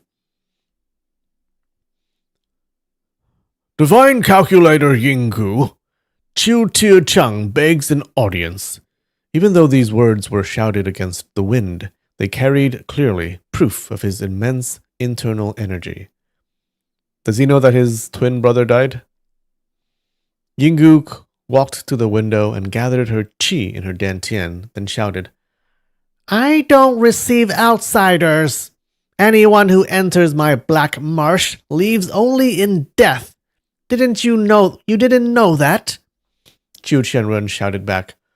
A man and a woman entered your black marsh. Please hand them over. Yinggu yelled. Who could enter my black marsh? Sect leader Chu, you take me far too lightly. Chu Qianrun chuckled coldly a few times and said no more. It seemed he believed her. Soon the voices of the Iron Palm disciples gradually receded. Yinggu turned to Guojing and said, Do you want to save your junior sister? Guojing was stunned, then dropped to his knees and cried, If Senior is willing to grant her salvation. Yinggu's face darkened as if covered in frost. Coldly, she asked, Senior, you think I'm that old? Guojing quickly said, No, not very old. Yinggu's eyes slowly drifted away from his face toward the window, and she muttered, Not very old, but old all the same. Guojing was filled with both hope and anxiety. From her tone, it seemed Huang Rong still had a chance, but had he just offended her again? Would she still be willing to help? He wanted to explain, but couldn't think of what to say. Yinggu turned back to him. Seeing the sweat pouring down his forehead, she felt a stab in her heart. If only my beloved had shown me 1/10 of this silly boy's affection, then my life wouldn't have been wasted. She softly recited, We wove on 4 looms, mandarin ducks meant to fly as one. Alas, not yet old, my hair turned white. Spring waves, green grass, in morning's chill depths, we bathed together in crimson robes. Guojing shivered as he heard this short verse. This poem sounds familiar. I've heard it before, but he couldn't remember who had said it. It wasn't his second master Chu Tong, nor Huang Rong. He whispered, Rong-er, do you know who wrote that poem? What's it about? Huang Rong shook her head. I've never heard it before either. I don't know who wrote it. Alas, not yet old, my hair turned white. What a beautiful line. Mandarin ducks are born to turn gray together.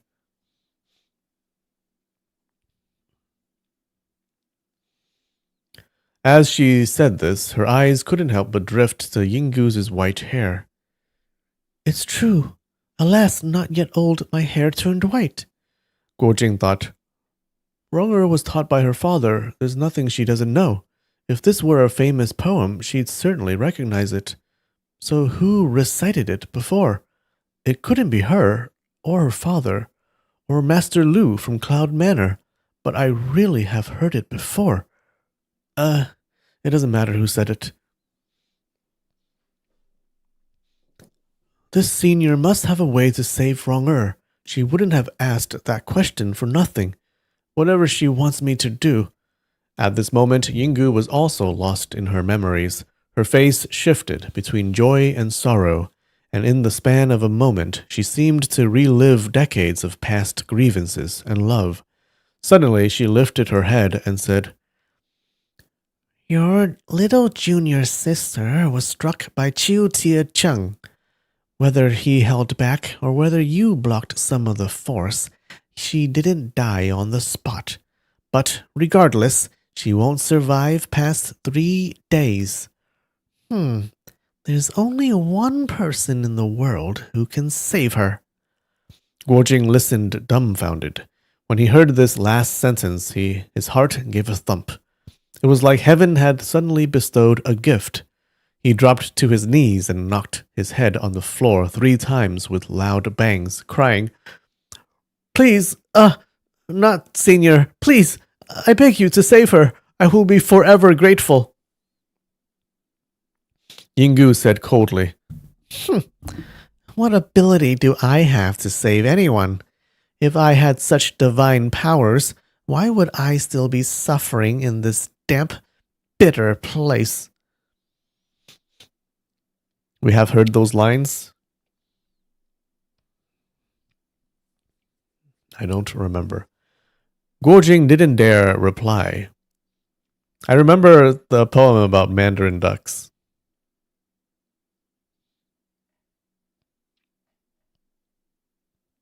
I think I'm going to say Zhou Botong said them.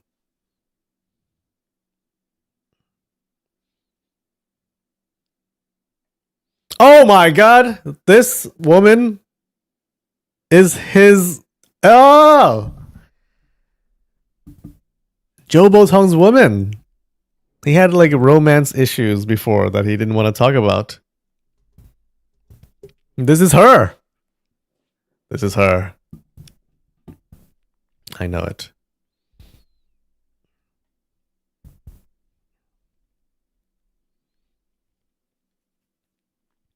Guojing didn't dare reply. After a while, Yinggu said, "Consider yourselves lucky.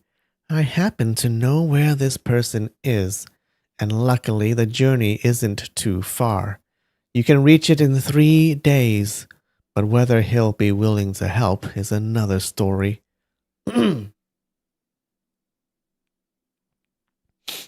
Guojing said joyfully, "I'll beg him with all my heart. Surely he won't let someone die without lifting a finger." Yinggu snorted. "Won't let someone die? Letting someone die without helping is perfectly normal. Everyone knows how to beg. Do you think just begging is enough to make him help? What benefit have you given him? Why should he help you?" Her tone was full of deep resentment. Guojing didn't dare reply. A thread of hope had appeared before him, and he feared saying the wrong thing might ruin it. He watched her go into the square room and lean over a table to write something.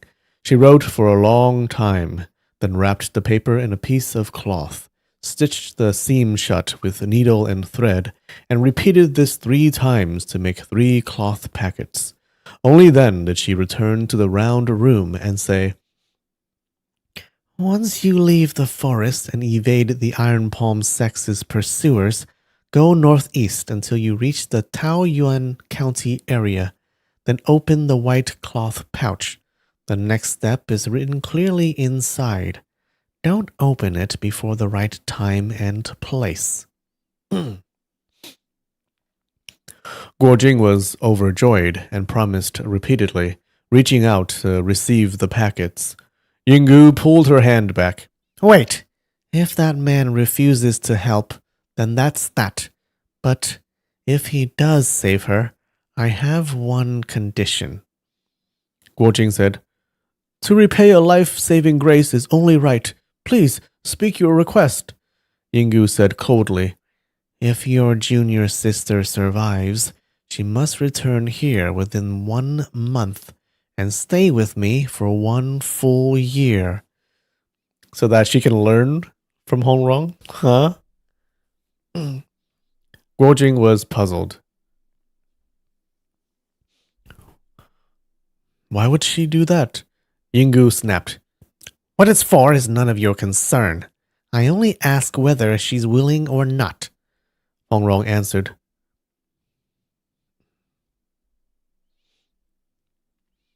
"You want me to teach you Qimeng numerology? What's so hard about that? I agree." Yinggu gave Guojing a glare. "You call yourself a man, yet your little junior sister is 10 times smarter than you." She then handed over the 3 cloth packets. Guojing took them, 1 white, 1 red, 1 yellow, and placed them carefully in his robe. He bowed deeply in thanks again. Yinggu stepped aside and said, "You don't need to thank me. I won't accept your gratitude. You two are strangers to me. Why would I go through all this trouble just to save her? Even if we were related, it wouldn't be worth the effort. Let me be clear. I'm only helping her for my own reasons. If people don't look out for themselves, heaven and earth will destroy them." Her words were harsh to Guo Jing's ears, but he was never good with words, and even less so when someone was insulting the one he loved. He listened respectfully without replying. Yinggu rolled her eyes. You've been running around all night and must be hungry. Eat some porridge. Oh, she's kind of nice. Huang Rong lay on the bed, half awake and resting. Guo Jing sat beside her, mind swirling with thoughts. Soon, Yinggu came out with a wooden tray holding 2 steaming bowls of fragrant rice porridge, along with a plate of wild chicken and a plate of dried fish.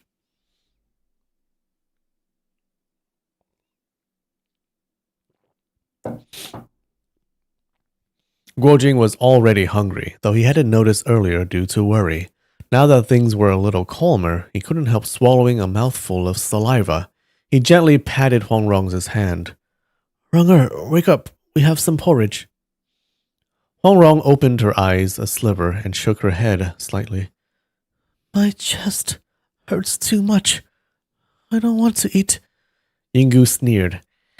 You refused medicine for the pain, acting all suspicious and paranoid. Huang Rong ignored her and said, Brother Jing, give me another Jiuhua Jade Dew pill. Those pills had been a gift from Lu Chengfeng at Cloud Manor. Huang Rong had always carried them with her. After Hong Qigong and Guo Jing were injured by Ouyang Feng, they'd both taken some. Though they couldn't heal severe wounds, they were excellent for easing pain and calming the mind. Guo Jing nodded and opened her pouch to take one out. One's a cave dweller, one's a swamp lady. Yeah. She's so grumpy, but still helps them. Yeah. She's not so bad. At the mention of the Jiuhua Jade Dew pill, Yinggu's body gave a slight shiver. When she saw the vermilion pill, she said sharply, That's a Jiuhua Jade Dew pill? Let me see. Her tone was strange, and Guo Jing looked up in surprise to see a dangerous glint in her eye. Feeling uneasy, he handed her over the entire pouch. Yinggu took it, and the rich fragrance filled her senses. Just from smelling it, she felt a refreshing coolness wash through her body. Staring into Guo Jing's eyes, she said, This is a Peach Blossom Island elixir. Where did you get it? Tell me. Speak. Her voice rose into a shrill, almost wailing tone.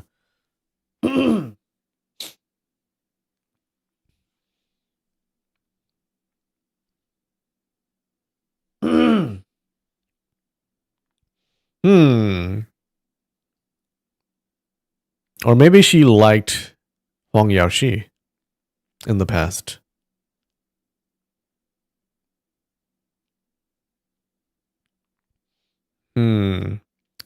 Maybe Zhou Botong had an unrequited love.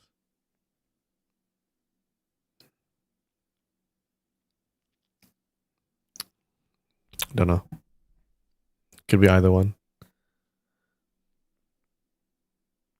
Hong Rong's heart skipped. This woman studies Qi Men and the 5 elements. Could she have a connection to one of my father's disciples? Guo Jing said, She is the daughter of Peach Blossom Island's master. Yinggu leapt up and shouted, The daughter of that old devil Huang? Her eyes shone and she extended her arms as if to pounce. Okay, maybe she doesn't like Huang Yaoshi. Okay. Maybe they did have a romance. Zhou Botong and Yinggu. Hong Rong said, Brother Jing, give her those 3 packets back. If she's my father's enemy, then we don't need her help. Guo Jing took out the cloth pouches, but hesitated. Hong Rong said, Brother Jing, put them down. Maybe I'll die anyway. So what? Guo Jing never disobeyed Hong Rong. He placed the packets on the table, tears welling in his eyes. Yinggu looked out the window, muttering again. Heaven, oh heaven. Suddenly she walked into the next room and turned her back. Who knew what she was doing? Hong Rong said, Let's go. I can't stand the sight of that woman. Guojing said nothing. Yinggu returned and said, "Ah, yeah. She definitely has a had a romance with Jobo Tong. She wants to save him or find him." Yinggu returned and said, "I studied numerology so I could one day enter Peach Blossom Island. But if this is the daughter Huang Yaoshi raised, then another 100 years of study would be useless. This is fate. What more can be said? Go ahead, take the packets." She handed Guojing both the pouch of pills and the cloth packets. She said to Hongrong, "These Juhua Jade Dew pills are harmful to your condition. Do not take any more. Once you're healed, don't forget the 1-year promise. Your father ruined my life. I'd rather feed food to dogs than to you." She probably thinks he's still trapped. Yeah, she definitely thinks he's still trapped. Aw. She's been training 10 years to find him. Guys. She picked up the porridge, chicken, and fish and flung them all out the window. Well, you didn't need to do that. Huangrong was furious and was about to retort. But then she had a better idea. Leaning on Guojing's arm, she used her bamboo stick to draw 3 mathematical problems in the sand. The first was the 7 luminaries and 9 rulers Indian calculation, involving the sun, moon, and planets. The second was a cubic military supply problem. Similar to Western algebra's vertical number theory. AI, whenever we talk about math, AI is like, I'm going to explain it for you.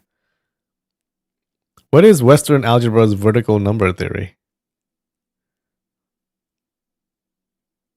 I don't know what this is. Oh God, I feel so ashamed. My dad's going to come and beat me up. The third was a problem from Gui Guzi's school. There's a quantity unknown in total. When divided by 3, the remainder is 2. By 5, remainder 3. By 7, remainder 2. What is the number? This is an advanced number theory problem, which Chinese scholars had deeply studied by the Song dynasty.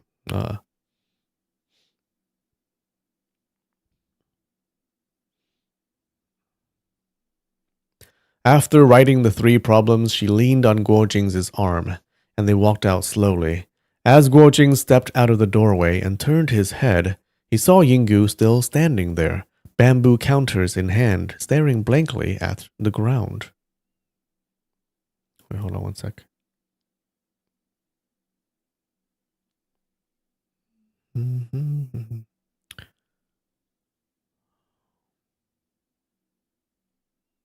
One second.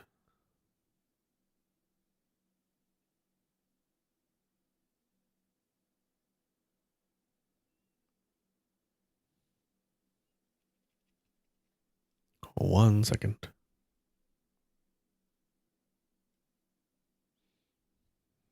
Okay.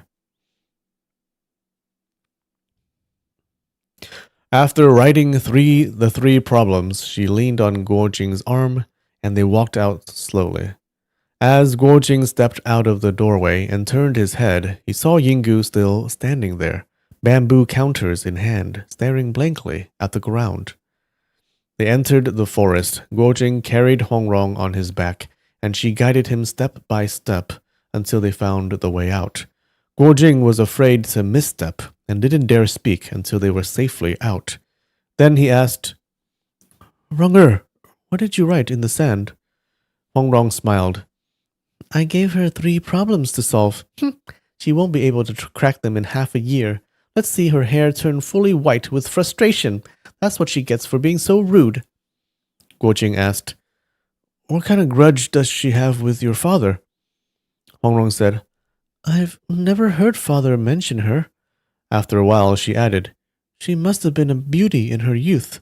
Don't you think so, Brother Jing? In her heart, she was vaguely suspicious. Could it be that my father once had a romantic entanglement with her? Most likely she wanted to marry him, but he refused.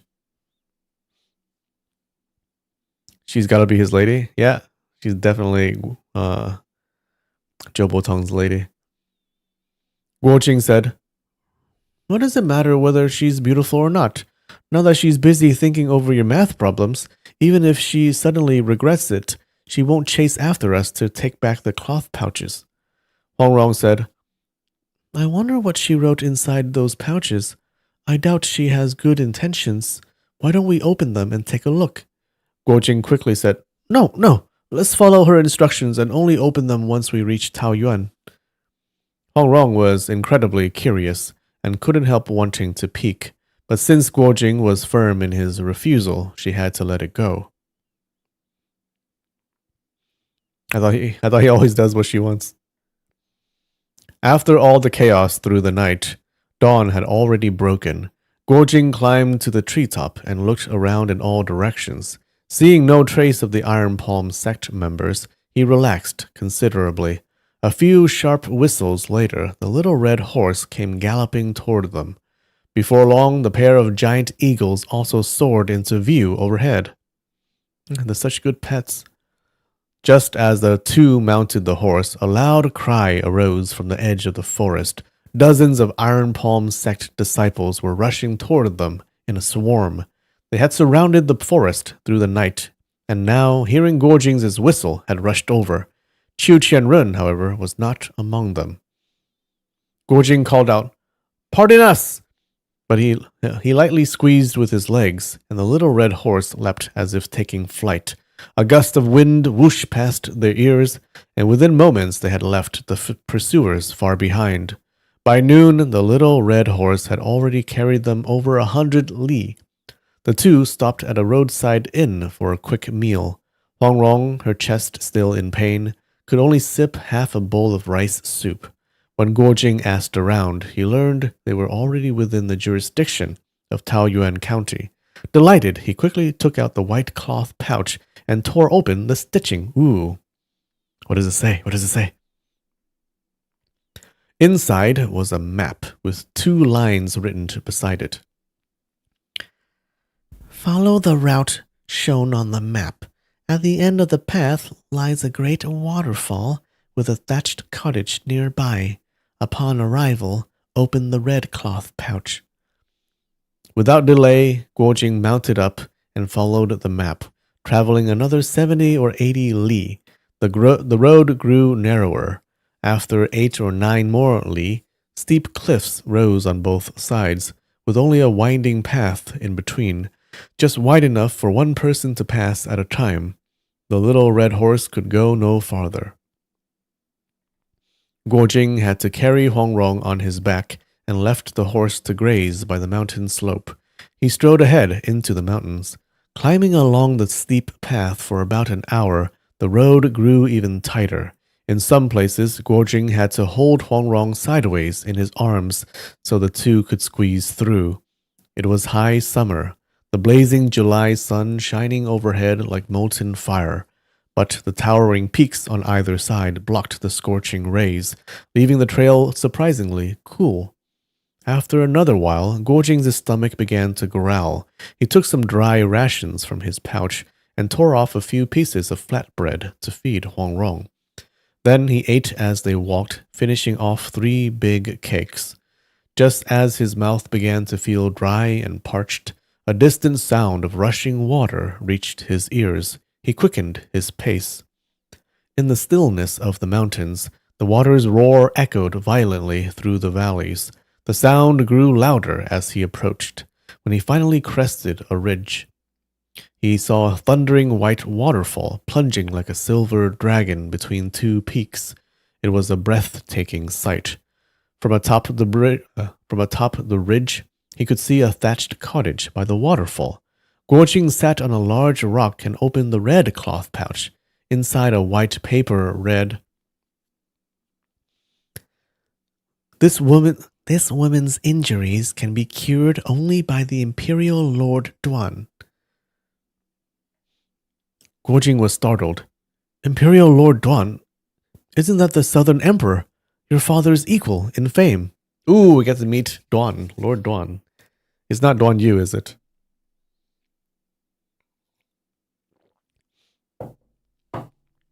Huang Rong, already extremely fatigued, perked up upon hearing Southern Emperor.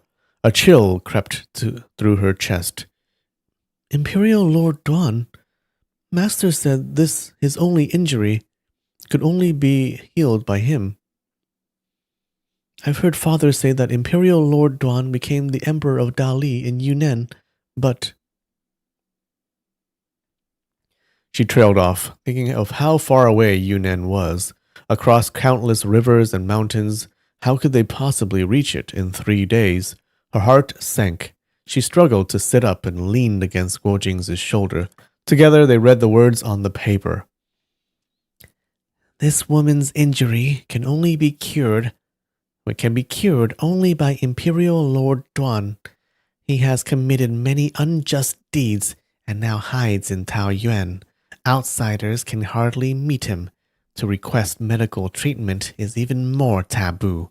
Before you even reach his hall, you'll fall prey to the traps of the fishermen, woodcutters, farmers, and scholars. Therefore, you must pretend you come under orders from Master Hong Chi Gong, seeking an audience to report urgent intelligence. Once you meet the Southern Emperor in person, present the diagram inside the yellow pouch. This sliver of hope rests entirely on that. Okay. You think this is long after demigods and semi-devils? Yeah, it's not Donju. Guojing finished reading and turned to Hong Rong, only to see her furrowed brow and silence. He asked, Ronger, why does it say Imperial Lord Duan committed many unjust acts? And why is requesting medical help such a grave taboo? What are these fishermen, woodcutters, farmers, and scholars about? Hong Rong sighed. Brother Jing, don't think I know everything just because I'm clever.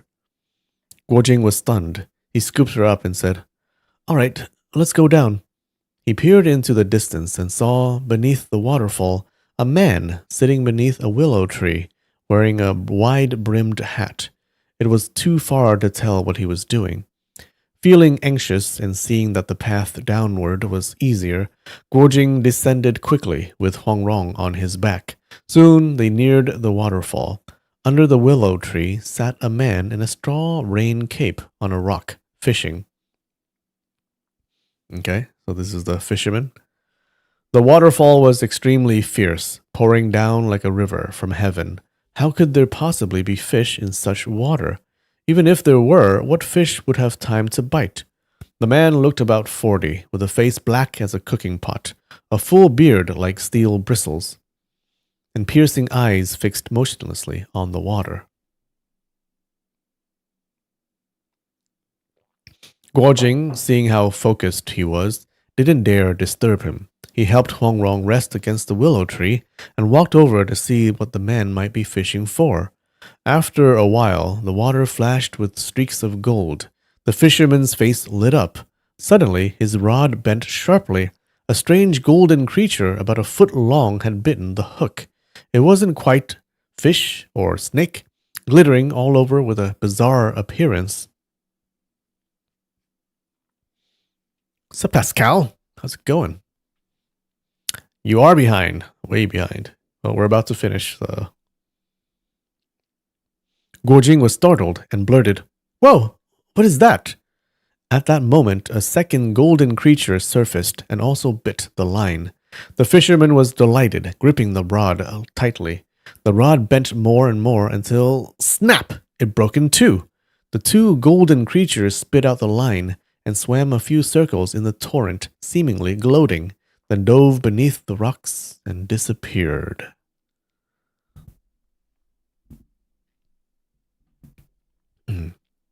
All right. I think Well, that's a good time to stop.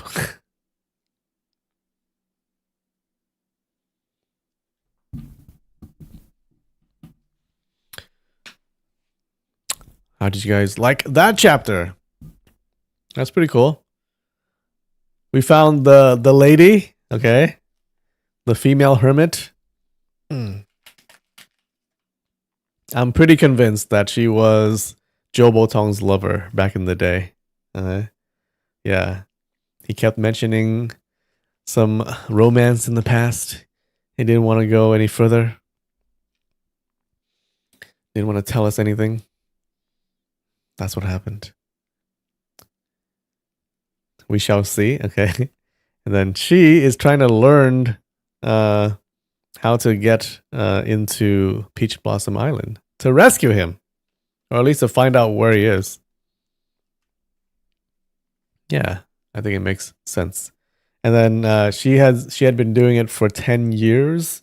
Okay, and I believe Joe Botong was stuck in the cave for 10 years also. It all matches. I think I'm right. I would be very disappointed if I were wrong. All right. Ooh, almost finished. He probably thought she abandoned him by not rescuing him.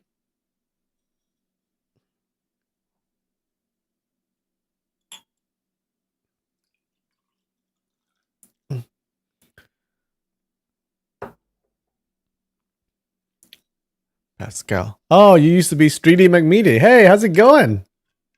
Been a while. Joe Botong seems to not want any women in his life, though. Yeah, well, they had some history. All right, cheers.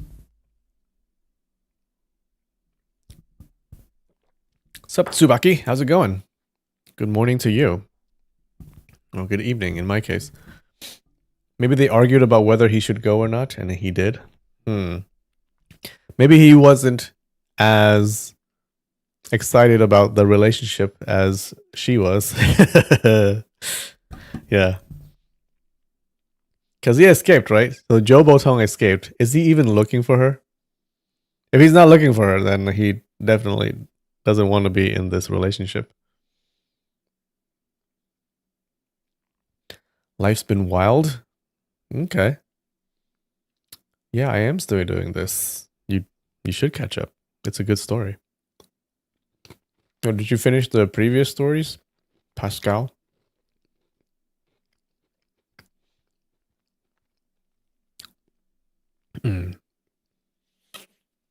All right. Well,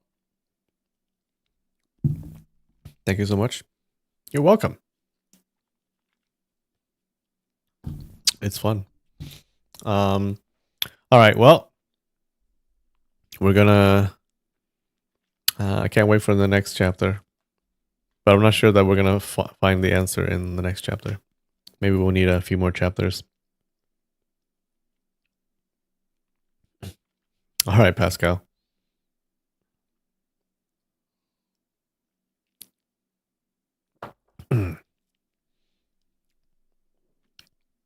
He's busy riding sharks, crazy things like that. He's done that before. I drank an entire bottle of wine. Yep. Today, entire bottle. This is sake. Yep. Well, it's only a little bit left, so I think I'll keep it.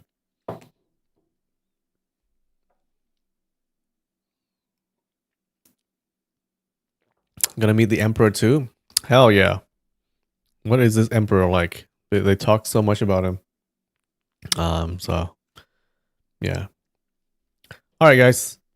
Well, thanks for joining. I hope you join me next time. We'll find out what's going on in this story.